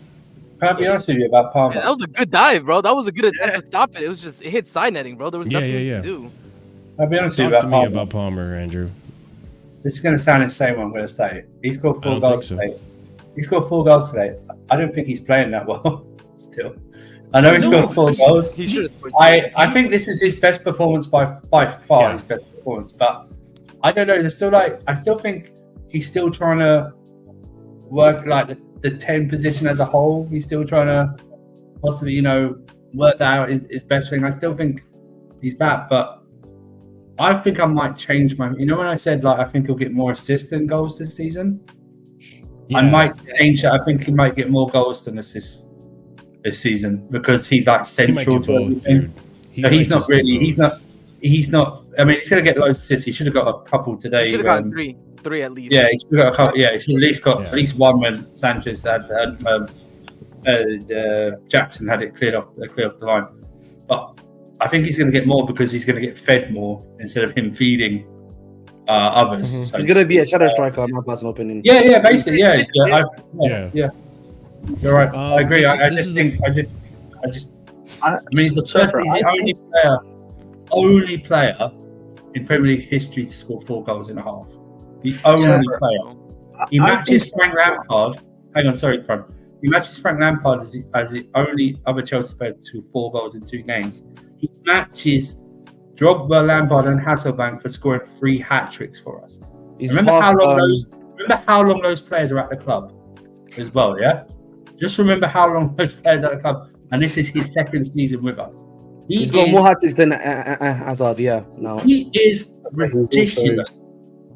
He's also the only player in Premier League history to get 4 goals in the first half of the game. Yeah. Said that. Yeah. No one else has got it. Not Henry, not Salah, not all those other players. The amount of attacking players, quality attacking players we've had in this league, none of them got 4 goals in a half. I don't think it's necessarily a system thing for Palmer. I think his slow quote unquote start to the season, which even with the slow start he's still performing. I think it's due to no preseason because he didn't get much of a preseason. So he's slowly building up his fitness. I think after the international break, you're gonna see him explode, which is crazy. Dude, like it is crazy because for me, like the best Palmer that I can think of was probably like the Palmer we saw against Everton. That Palmer was on fire. Bro, That Palmer was on fire. Bro, this is a poor Palmer, and he's doing this. Is a poor Palmer. Exactly what I'm saying, bro. Like, bro, it's crazy. And you know what's insane too, because 2 streams ago we sat here talking about maybe moving Palmer to the right so that he can shift into the middle. And today, I don't even think I need to have this discussion, because today in that 10 position, you saw how he was playing. He was coming over to link up with Jadon, and I mean, you have the link up right here where he's linking up with Jadon, and on the left side, and he's scoring his 4th goal. You see him link up with Noni on the right side. There was times where you see Palmer deep and making today is even today against Brighton, we saw the from deep the through ball he had to Jackson, making Jackson make that run where Jackson just didn't put it away. It's like his ability to play in that 10 position, like it's what I wish Havertz was when we had Havertz. Like everything I wanted Havertz to be. It's the thing though, Marshall, right? When I said that about moving him to the right, it's the games like Bournemouth when he's heavily marked. The games like this, West Ham, Wolves, they haven't heavily marked him for some reason, and he's allowed to do this damage. My thing of moving him to the right was how Bournemouth dealt with him, and the way he was out on the right. And he stuck himself out on the right with Madueke. That's when I thought, well, if he's going to stick out on the right, you might as well play him on the right. There's no point having Madueke, or you say to Madueke, become like a second striker. Essentially, my bit about that was in these type of games, like I always said, against Wolves, this and West Ham, when they give you the freedom, of course, play him in the center. The problem with Brighton, and this is gonna happen to many teams, if they don't respect us and they try to go tech for tech with us, they're gonna lose. Like they're gonna get ran through exactly like this. Yeah. Teams cannot be doing this. They gotta do what they got. Like if a team wants to have a chance against winning against us, they have to take Bournemouth's blueprint. Even if you consider the fact that, you know, obviously the fact of my guy, was it called Palmer, obviously let's say you see him in the 10, you try to take away his ability to make an assist, right? I think for me the one thing though that you have to worry about is that medium range shot now, because the fact you can shoot from medium range, maybe even in front of your low block, and get that into the back of the net, that means you really have to start staying tight to him as a player too. He's added to his arsenal this season. When we face, I think our next is Forest. Oh, no, not the next team. The next team we face that like plays the sort of high line, I think it's Spurs or Liverpool. Actually, Liverpool, no. No, play a high line anymore. Not anymore. No. Slot isn't stupid. He won't play a high line. You know. And that high line they play, bro, we are gonna kill Yo, we might just hit him even worse than we did with 9 men. I'm not gonna lie. Arson, you saw what I said in the group chat. I thought we were playing Spurs sometimes today. Yeah, it was Spurs white, bro. It was Spurs with a yellow jersey. I'm not gonna lie. It was crazy. Let me just say right now. As soon as you guys understand this, whatever Spurs play, I don't care if they high line, 5 at the back, put a tank there, hire a dragon to boil us alive. We will still beat these fuckers because we own them. Okay. By the way, there's a statistic that they've only beaten us 3 times in the last 22 periods. They might get a win at Shite Hart Lane every couple of years or something like that, but we own them. Okay, as soon as you get that into your head, no matter how bad we are, we own them. Okay. The thing is, it's not about losing. It's about how many goals can we score realistically. We own them. When I look at the fixture list and I think of Spurs, I think 6 points. Yep. We can chalk off 6 points. It has to be 6 points. They are not anywhere near us. Okay, they might have finished above us like a couple. I'd be more worried about the relegation fodder than about Spurs. I'm more worried about Villa, like Newcastle away. I'm more worried if I was going Everton away because of our record at Everton. Right, that's what I'm more worried about than I would be at Spurs at any point in my life. Especially at the Bridge. I'll say again, 1 win in all comps in 34 years. And that was under Conte. Right? These guys, that's why when I said the hard run earlier, I didn't include Spurs. Nah.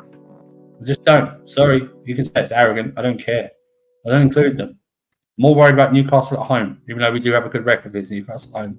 I would be more worried about Newcastle. I would be more worried even Manchester United away, given our record at United. We haven't won there in 11 years. Yeah. I'm more worried about that than I am at Spurs at any point, at any time. But Cole Palmer, if he's given that line and given that room, will exploit that high line to something He's wrong. gonna find Jackson. He's gonna find. It's gonna be Jackson versus the offside trap, because he's gonna find Jackson behind that high line 7, 8, 9 times that game. I'm telling you right now. Well, that's why I might play him. I would play him Madueke or something like that. Another stat here that I wanted to point out on Cole is that, fun fact, Phil Foden could score 15 goals in his next game, and he would still have fewer GA than Cole Palmer since the start of last Premier League season. Jesus Christ. Bro, I'm so like that Foden conversation died in the Euros, by the way. Foden did absolutely jack shite during the Euros. Palmer was the one that had to step up. It's over. That really hasn't scored something in 19 games for Foden or something. The thing is, like, listen, No, if England is a serious country, they will build the entire England team around Cole Palmer if they're serious. The manager that obviously is for England now is the under 21 guy. He built his whole team for the under 21s around Palmer, no? It was and Madueke as well. Yeah, him, Madueke, and Morgan Gibbs White basically were the two guys. Yeah. I will say this about Foden, right? Like, I do think the criticism this season of him is a bit wild, considering that I don't think he's also match fit either. I think that's why Pep is not playing him. Yeah. Like we saw what Palmer, like Palmer is better obviously, but Palmer, the past few games, start of the season, hasn't looked that great because he's still building up his fitness. I think that's the same thing with Foden. The reason why I think the way people are getting onto Foden, mainly Arsenal fans, is just shameless because Foden's the better player and he plays in a better team. Like, yeah, but whatever, it is what it is. I'm going to put this question out there to the panel. Is Cole Palmer currently the best player in the world? No. He's minimum top 3. He's top 3 for sure. He's minimum. He's not better than I think if you say in the EPL, I think that would. Yeah, that's not an argument. I'm so sorry. That's not an argument. Yeah, that's not an argument. That's why I'm saying in the world, because in EPL right now it's clear. He's watching the EPL. Top 3. On form right now. Like top 3 in the world right now. Lamine Yamal, yeah, it's a good shout. Vinicius would probably say as well. Vinicius has been really good. Vinicius hasn't done anything this season so far. No, in the league, he's been actually really good. What are we doing? Do you want me to pull up his stats? Not as good as Palmer, but yes. Vinicius' stats. You know what, Marshall? You know what's annoying, right? All the other players that are in that conversation. Yamal, he won Spain the Euros. Vinicius has the Champions League. Palmer doesn't have like any trophy-wise to show for it. Thanks, Poch. He'd have a care about if it wasn't for you. Right. I mean, Vinicius is up there, 3 and 6. No, like that's the thing. That's the argument people will make. Like the other guys were winning trophies for their countries and their clubs. Palmer doesn't have anything. He's better than Haaland. Yeah, come on. Again, that's my thing. Whether he's better or not, the argument is, well, my guy won something, yours didn't. That's why Palmer this season. Let me tell you something. I don't know if you guys saw this. Hold on, Ars. That's why ultimately, like, we need to win something this year. We need to win something, and we need to get back into the top 4 so that our players that are performing don't get that treatment. Oh, you're mid-table anyway. Either really that good. Like that's not fair because we can't have a balanced conversation that way. Palmer did it in. Someone's put in the chat. Palmer did it in probably a worse team. Yeah, but no one takes that into consideration. People will just say, "Well, champions." In this day and age, you know it is, man. It's about the silver. It's about so we need that to back it up. But yeah, go on. No, I was gonna say that, like, with Palmer, the conversation about Palmer and Haaland. First of all, like, since the start of last season, Palmer and Haaland have the same GNA per 90 since the start of last season.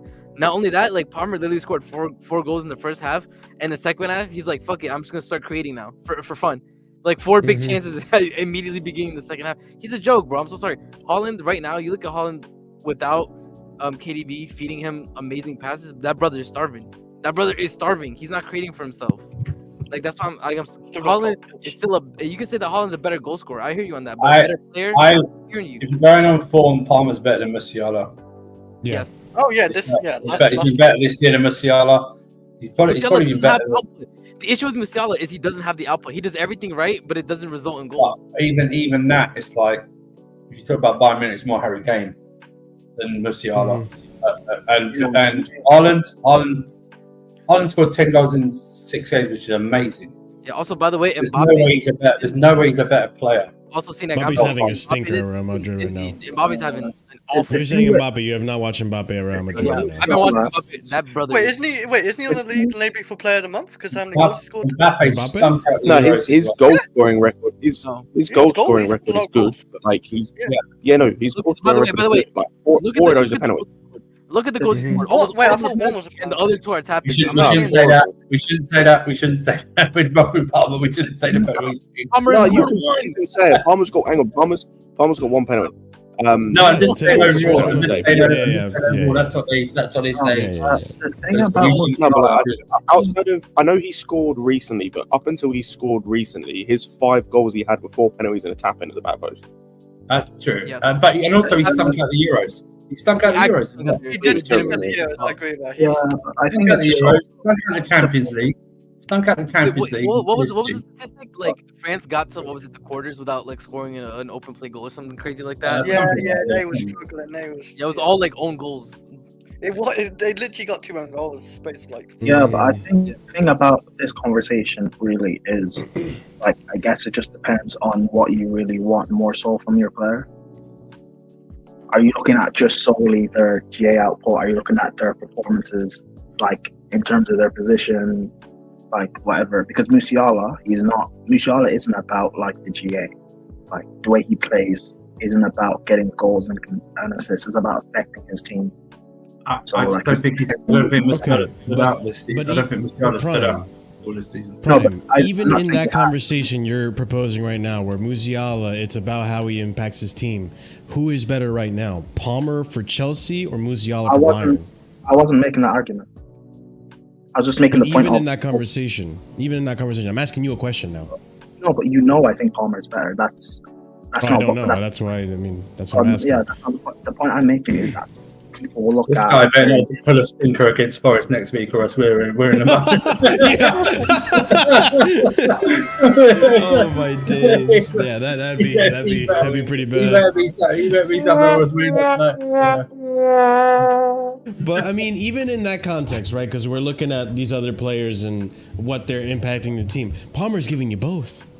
Palmer's giving you impact as a team and GNA. Yeah, but like again, there's so many like arguments you can make against Palmer. People will say, "Oh well, he played in a mid-table team." People will say, "What has he won?" People will say, "It's only 1 season. He needs to do it for 2, 3, 4 seasons." There's so many arguments people making. That's why for me, this season, like Chelsea as the club needs to win things so that our better players, Caicedo, Palmer, etc., we can put them in conversations. I'll ask you then though, because the thing is, at the end of the day, like when I look at the conference league, like Palmer's not touching that until like maybe quarters. Let's be honest, like maybe even semis. Yeah, so my question is then, like, is his contribution, even if we go to the FA Cup, like what he'll show up quarters, semis again? So my question is like, it depends on who we draw, I suppose. If we draw in like if we win the FA Cup and he scores in the final, no one can tell me he didn't play in the round. So you're saying FA Cup. What about Carabao? Would you say Carabao's enough or no? Carabao conference? I don't think so. I don't think that would be enough. Would FA Cup conference be enough then? RSM, my point is, it's our better players for us to put them in conversations and not to automatically be shut down by rivals. We need to be winning things, is my point. Yeah. Part of the reason why certain people will shut down, say, Saka being world class, for example, is because Arsenal don't win anything. All this challenging looks good, but you don't win anything. Foden's won stuff. So, like, I could say Saka's better than Vinny because Vinny turns up in the Champions League final. Yeah, exactly. And that's why Foden. That's why I'm like, it's fun to mess with City fans and Foden, but let's face it, Foden's been a part of City winning things and being integral and winning things. So that's the thing. And also, I will say this about Palmer versus Haaland. Palmer has scored in the final, and Haaland doesn't. So just put it on there. Palmer scored in 3 finals. Well, 3 finals actually. He scored in 3 last year. Oh, true. He did score in the England final. Right, super. I won't count the Community Shield. I'll count the Super Cup. stuff like that. But wait, no, but we didn't count it. Arsenal fans do. huh? Oh. Arsenal fans do. He said Arsenal Wait. fans do count it. Arsenal fans do Yeah, count but it. Oh no, that's because they're weird. Let's not make this I would say. I was making a joke. I'm making a joke. Oh, sorry, I couldn't tell. I was I could. It's the thing. I think if he gets near what he got last season all comps in GNA with the other attacking talent around him, Yeah. I think we're in for a good season. 100%. Because if he's getting those numbers by himself with what we had, well, minus Jackson, what we had to deal with last season, we could be looking at. And I want to go out. Listen, as much as people go, "Oh, we should go in the top 4 Champions League." I need silverware, baby. You know what I mean? I need League Cup, FA Cup, Conference League. I need something. I need my guys to start getting shoulder problems after they retire, because I need them to start lifting trophies. You know what I mean? I need them to get addicted to silver. You know what I mean? That's what I need them to get addicted to, stuff like that. And Palmer, like you said, Palmer's not going to be involved in the Conference League until at latest after January. We should easily get through this group when I'm playing clubs like Noah and whatever the fuck, Ozark, yeah, and stuff like that. But like, depending if we draw in the League Cup and FA Cup, like he should, like, I don't mind him playing against Newcastle, especially if it's away in the League Cup or something like that. Do you know what I mean? it is away. Yeah, I hope Wimbledon win, and then we don't have to play him. But you know, in the FA Cup, if you draw City or Arsenal or Liverpool or something along that line, then yeah, he has to play, even if it's for the semi-final and stuff like that. But also he has to have impact on these games as well. He can't be like a passenger in them so that we build up the case for him. Oh look, he scored whatever he did, he contributed and played well doing this and that. Do you know what I mean? He needs to start doing it. But the problem is we also need to be in the Champions League so he gets more credibility. He needs to then perform in the Champions League. Because let's face it, if he does anything in the Conference League, who cares? You know what I mean? Others won't care. You know what I mean? No opponents won't care. Yeah, You know, this is true. True, but it adds to our trophy count. And like, no. I'm just talking about him that we can't use. No, just the Conference League and stuff like that. Mm-hmm. Yeah, but if you let me finish, like, it adds to their trophy count. And at the end of the day, the more you're winning, the more you're in those situations, whether it's Conference League or Europa or Champions League or FA Cup or Carabao, the more you're in those conversations, the more you're winning. Like, it matters. For us to say, I'm a world-class player, having these trophies to add to my trophy, because performing for 2-3 years with nothing to show for it, like, some people will say they don't care. That's why some people don't rate Saka, for example. But that's not necessarily true. I think people who are fans of hold on, let me rebuttal. People who are fans of football and can see talent will tell you that Harry Kane at Spurs was a world-class striker, even though he didn't win anything at Spurs. Yes, but people will also say that people, like, I remember when he was at Spurs and I was trying to defend Kane, but people will also tell me that he hasn't won anything, so how can you put him in conversations with Benzema? Yeah, but the majority of people were telling everyone else that he's world class. Everyone, for the most part, the majority said, yeah, you can say that you talk to people that said that he's not and it's in contention, but the majority of people considered him world class. Heung-min Son is a world class left winger. There's no denying that. But that's my thing, though. There are people who can still make that argument. Like, at the end of the day, winning things and being in those... but those people are in the minority. Winning things and being, being on those stages, performing on those stages, winning on those stages, it matters. It does matter. It helps, but it doesn't hide or throw away what other players do in their teams. It doesn't, just what I'm checking. Per se, but if you're asking me, am I taking Vinny or Saka? I'll take Vinny because I know that when I need him to, he will perform. I've not seen Saka in those situations. I've not seen Saka in the Champions League semi-final at the Allianz Arena, for example. I've not seen him in those situations, so I can't say. Kane, I've not necessarily seen him in those situations a lot to say. That's my point. That's the point people will make. Yeah. I'm not saying I agree, but that's the point people will make. That's why. I mean, people literally discard Kane as anything because at the end of the day, what did his career amount to, bro? Like, all nice on the DNA and all, but bro, you can say whether it's fair or not, but like at the end of the day, our players do need to be winning things. I think it's embarrassing if we get to 2 years' time and these players are performing at a high level, but they have no trophy to show for it. That's embarrassing. Yeah, I'm gonna be real. Like go ahead, Marshall. No, I was just gonna say before you go, RSM. I think, listen, like obviously trophies help, and trophies will always bolster your argument. But I think it's really idiotic to just look at it through a trophy cabinet. Like if you think a player is good and you think a player is world class, no amount of trophies can overshadow that. It's just I think Harry Kane was a world-class striker for Tottenham. I think Heung-min Son right now is a world-class left wing. Well, not right now, actually, but at his prime, Heung-min Son was world-class. So I think even if, and I'm not saying it's going to happen, I think we will win trophies. I think this team is going to go far this season especially, and we will see. Like anyone who was doubting this team, slowly but surely, you're seeing it in the fan base, you're seeing it in the rivals. They're being turned. They're being turned. They're starting to now turn their heads and actually put a little bit more respect on Chelsea than they were before. I think as results come in, you will start seeing more convincing games, convincing arguments that Chelsea will win something this season. But Arsen, what were you going to go on about? No, I was gonna say that. Yeah, I think. This season we're guaranteed at least one trophy, so that's that. I think in terms of the Carabao and the FA Cup, especially with the way that City, needs to take care of their players right now because they have KDB out there, right? They can't afford another big injury. It's very thin, for them. Exactly. Right now, like in the Karabuki, bro. If you draw them, for example, they're not playing their A team. Let's be honest, bro. They're just not. No, they're playing their youth. Yeah, they're playing the youth. That's what I'm saying. So this is a really good shot. Even if they do play their 18 in both cups, man. Like I think this season is one of our best seasons where like the team, is going full cylinder.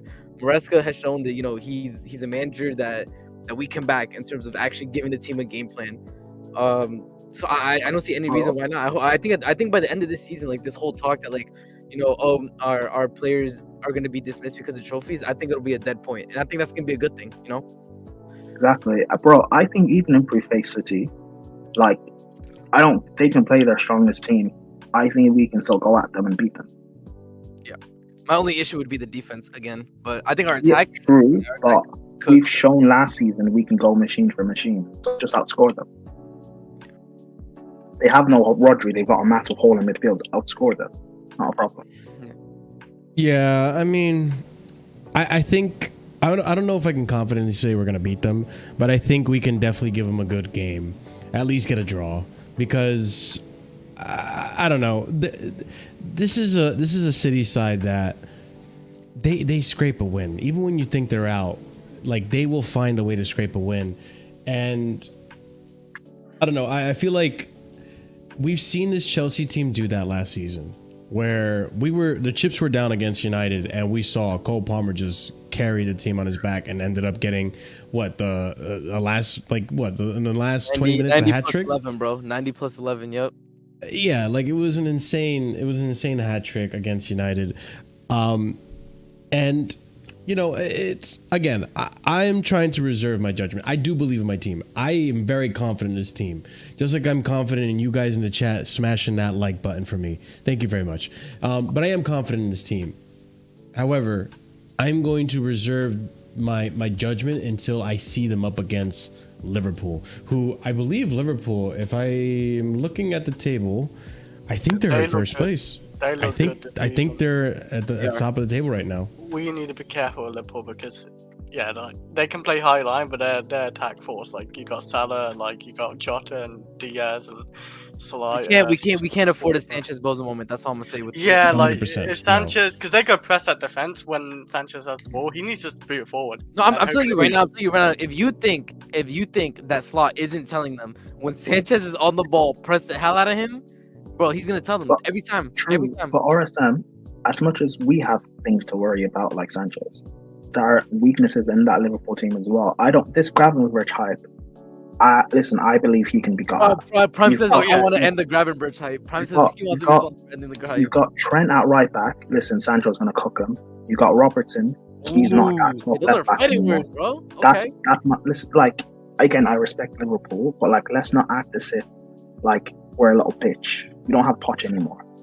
Like there are things we have weapons that they should be worried about as well.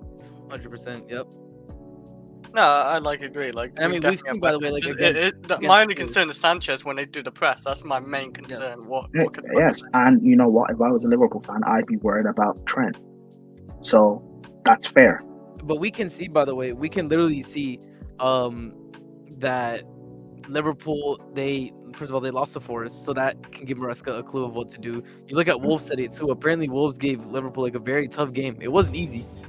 Oh no, they really struggled that game. Yeah, they struggled. I mean, they're not perfect, but they are good. Like, and yeah. Like, well, that's what Prime is saying basically. Yeah. Like that they have weaknesses that we can exploit. It's not like it's like Prime Bro, Manchester City, right? Where it's like Szoboszlai is not that good. All he does is run. He's Mason Mount. Listen, Salah, he's world class. But the rest of their team can be got. Van Dijk and Konate. I don't care if Van Dijk's Van Dijk. I've seen Jackson go up against him last season, and that was a bozo Jackson. Jackson's better this season. I expect him to target Van Dijk. He'll be fine. Listen, I'm not saying we'll beat Liverpool, we'll batter them or anything, but like for any Liverpool fan to think that they can just walk all over us like Hussam, it's crazy. It's crazy. It's going to be a proper. No, him saying that we're not a test, bro. I pray. I want to pray. I need that W. He's got free card. I'll tell you, if Maresca gets us a Liverpool W at Anfield, that's gonna be beautiful. Like that's a standing ovation, bro. I'm saying right now, even if it's a draw, RSM. Oh yeah, I'd take it. If it's a draw or a win, I am telling you guys right now, Chelsea are back. I am waiting to say Chelsea are back. Yeah, I'm dead ass. If we get a draw or a convincing draw, but like if we get a draw or a win against Liverpool, I am saying with chest Chelsea are back. We're back. I'm waiting until the end of December to see that run of games too, to see where we're gonna be in the title race. Marshall, I want to beat Arsenal first. If we beat, even if we draw against Liverpool, you don't get to beat Arsenal first. You got to beat Liverpool first. No. My point is, Marshall, I don't care about. I'll take the draw against. I don't care. I get it. Arsenal. Yeah, I get what you're saying. The best team in the world, bro. If we beat that low block, because that's the ultimate test with these attackers. Can they actually break down a low block? If we beat them 2-1, listen, Arsenal don't. The only thing that worries me about Arsenal is their set pieces. Because that's actual set piece merchants, bro. It's crazy. RSM, they're gonna crowd Sanchez. It's crazy. Oh Jesus Christ! The good thing is though, at least Sanchez is like he's tall as fuck, bro. That's the one thing Sanchez has. He's tall as fuck, but he's tall as hell. Bro, I know that they're gonna set Vicario be getting bullied because he's not that tall. They're gonna set up a tactic where they draw Sanchez out. And then he comes out, and then they just have a free goal. I don't trust him. I don't trust Sanchez either. But listen, it's hopefully Maresca knows that. And listen, Sanchez, you're a bum. Don't fall for the bait, bro. Bro, you beat Liverpool, you beat Man United, you beat Arsenal. Because we have a Man United. Like, it's gonna be a massive thing, all right? I'm not. Beat those three teams, we're back. I don't care. Beat those two teams. You know what? But you know what's what's really good about this form we're in right now? I miss tweets like this. I miss tweets like these. When Chelsea just are hated. Stevie Nicol from ESPN FC. If you like entertainment, chances, mistakes, and all the things that go along with it, then you can go and watch Chelsea and Brighton. If you like proper football, that was a joke. Those two teams were an absolute embarrassment defensively. Hey, Stevie Nicol, go fuck yourself. I just need to know, like, which Chelsea player cooked Steve Nicol, bro. That's what I need to know, bro. Because that brother has not said a single good word. I think even when we won 6-0 against Everton last year or whatever, like he still couldn't say a good word about us. I'll be honest. I don't know who he is. That brother got a Chelsea stick up his ass. Bro. You know who Steve Nicol is. I don't. Who is he? Yeah, you do. You know who Steve Nicol is. Bro. There's no way you haven't seen him. You know exactly who he is. He hates Chelsea. Oh, did I write his name wrong? Where is he? Spelled it right. No, he spelled it right. He spelled it right. It's just nobody. Yeah. You know who he is. I don't know who he is. You don't? Wow. Okay, so you've never watched ESPN FC. Jesus. No. It's just an old fart, man. No word. Yeah, he's an old Chelsea hating fart. Speaking of hating, though, that was not the white guy that I thought would pop up on screen. I'll be honest. I gotta ask. Today's performance for Nicholas Jackson. I'm sure there's gonna be people that are gonna be criticizing it. Is there reason to criticize? Is there reason to where are you guys with the performance today that Nicholas Jackson had? I know some of you said good performance, just didn't finish his chances, but anyone thinking that Nkunku needs to start again? No, like Jackson's still doing enough. He got an assist, bro. He got an assist. He looks dangerous on his runs. Yeah, he missed it. He should have scored today. We know that, but like strikers do that still. Mm-hmm. I think he had a half a game forward as well. Every miss he had, you saw him get frustrated, and he kept trying more and more. When he came off, by the way, he was pissed. He's pissed with himself. You could see his face. He was pissed. Mm-hmm. So I don't think Jackson is warranted being dropped per se. However, we do play Nottingham Forest. Nottingham Forest is a low block. I think for that game, Nkunku is more suited. So it's not that Jackson is being dropped. It's just for that game, it's just Nkunku profile. It's just a tactical thing. So it's unfortunate for Jackson. But so you think Nkunku's going to start that game, Prime? No. Well, I would. I don't know if Maresca will do it, but I would. Just because I think it's a tactical thing. That low block. Sancho and Nkunku in those tight spaces between the low block. I agree, bro. Yeah. They could cook there. I agree. Because I would for tactical purposes. Yeah. But yeah, Jackson though, I think he had a. Jackson was a 7 out of 10, bro. He wasn't bad.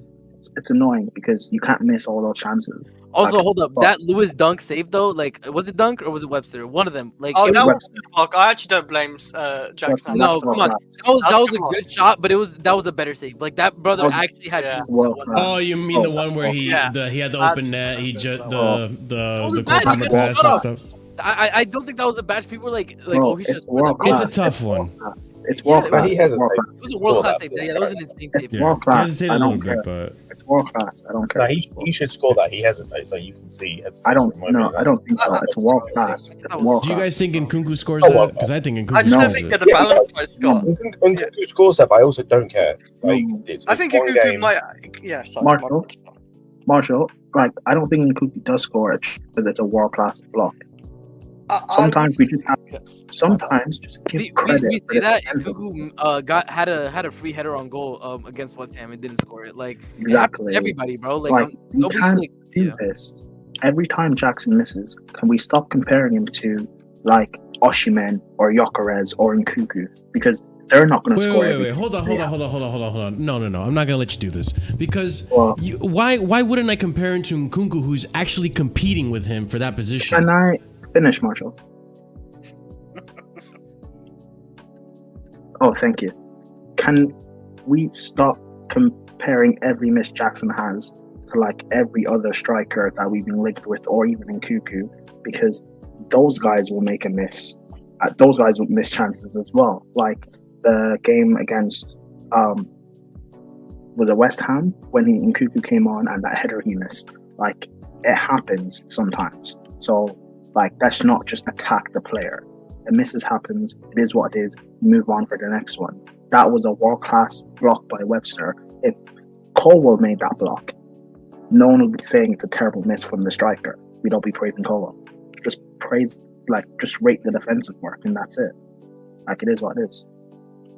Okay, I think it is good defensive work. The reason I say that Nkunku makes that goal is because, listen, I agree.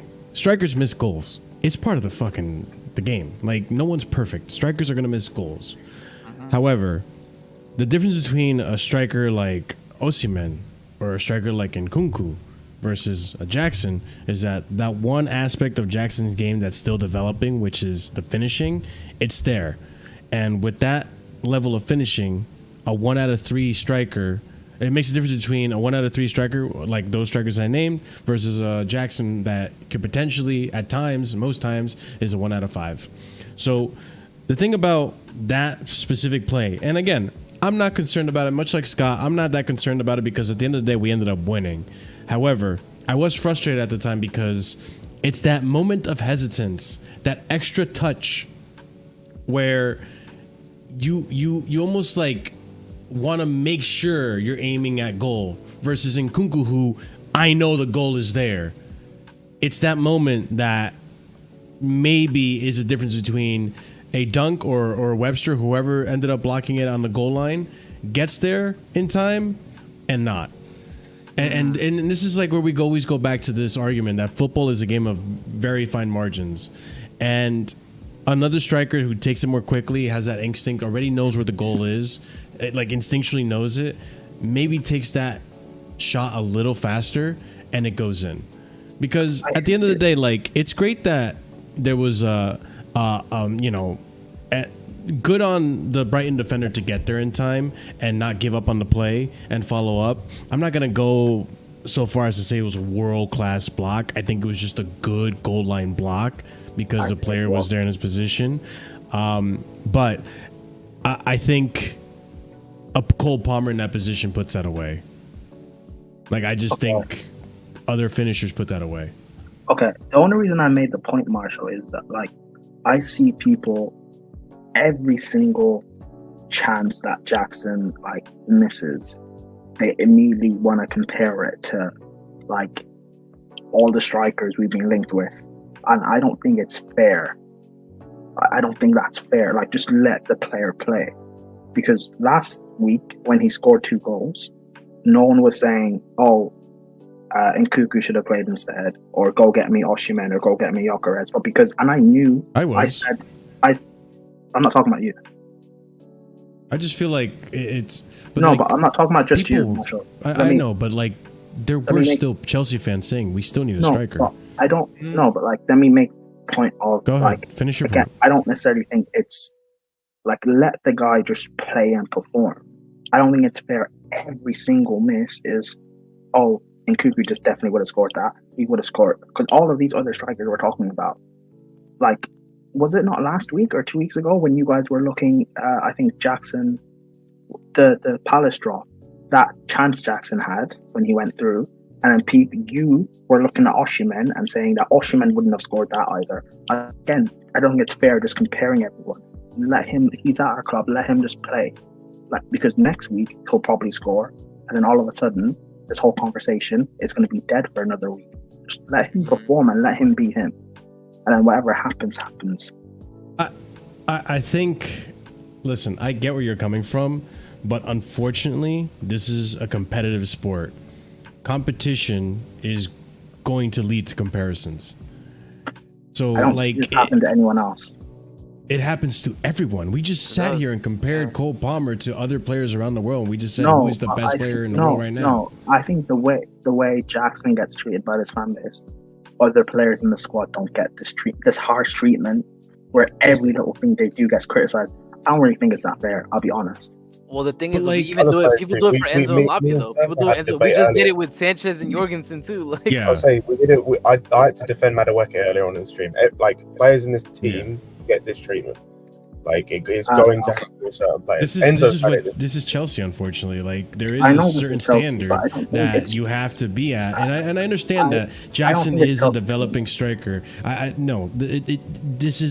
part of it is a Chelsea standard. Like, you got to admit that a lot of the criticism that our fans and unfair criticism as well that they throw at Jackson, that they throw at Madueke, that they throw at Sanchez, whoever you name the player, Cucurella, I think it comes from the spoiledness, for lack of a better term, that we've had from years of just having top world-class players winning trophies. And it's just, obviously, it's always fan unrest as well. I think today, and listen, I get where you're coming from, because I greatly dislike the amount of criticism that's thrown at Jackson, oftentimes very unfairly, because they take the context out of it. But there are times where, like today, I think it's a fair criticism to say, like, Jackson, if you're quicker, if you take less touches, because today there was a lot of plays where he was taking too many touches, you're scoring more goals. That's not what I'm talking about. No, but Marshall, that's not what I'm talking about. I gotta head out though, guys. I appreciate it. See you, RSM. Yeah, I'll see you guys later, RSM. We're gonna wrap up anyways, so.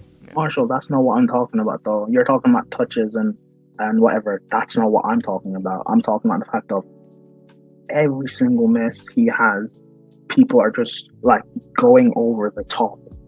I'm not talking. This isn't Chelsea criticism. This is like much more now. Like it's just. I don't think it's just. I just don't think it's fair that he's the one solely that has to be targeted because people want to see Nkunku play on top. Like, or people want another striker to come in. But yet when we were linked to strikers in the summer, people didn't want strikers. People didn't want Duran because they didn't know about him. People didn't want Amrodion because they didn't know about him. People didn't want Victor Osimhen because he flopped at AFCON. Like, what do people want? Do people want Jackson to do well, or people want another striker that they haven't heard of to come in? Like, ultimately, we have to give someone a chance, and someone has to be given a bit of time to do well. That's my point. You can't keep going over the. And I'm not talking about you guys here on stream, so that's why, like, you guys responding, like, you don't get where I'm coming from.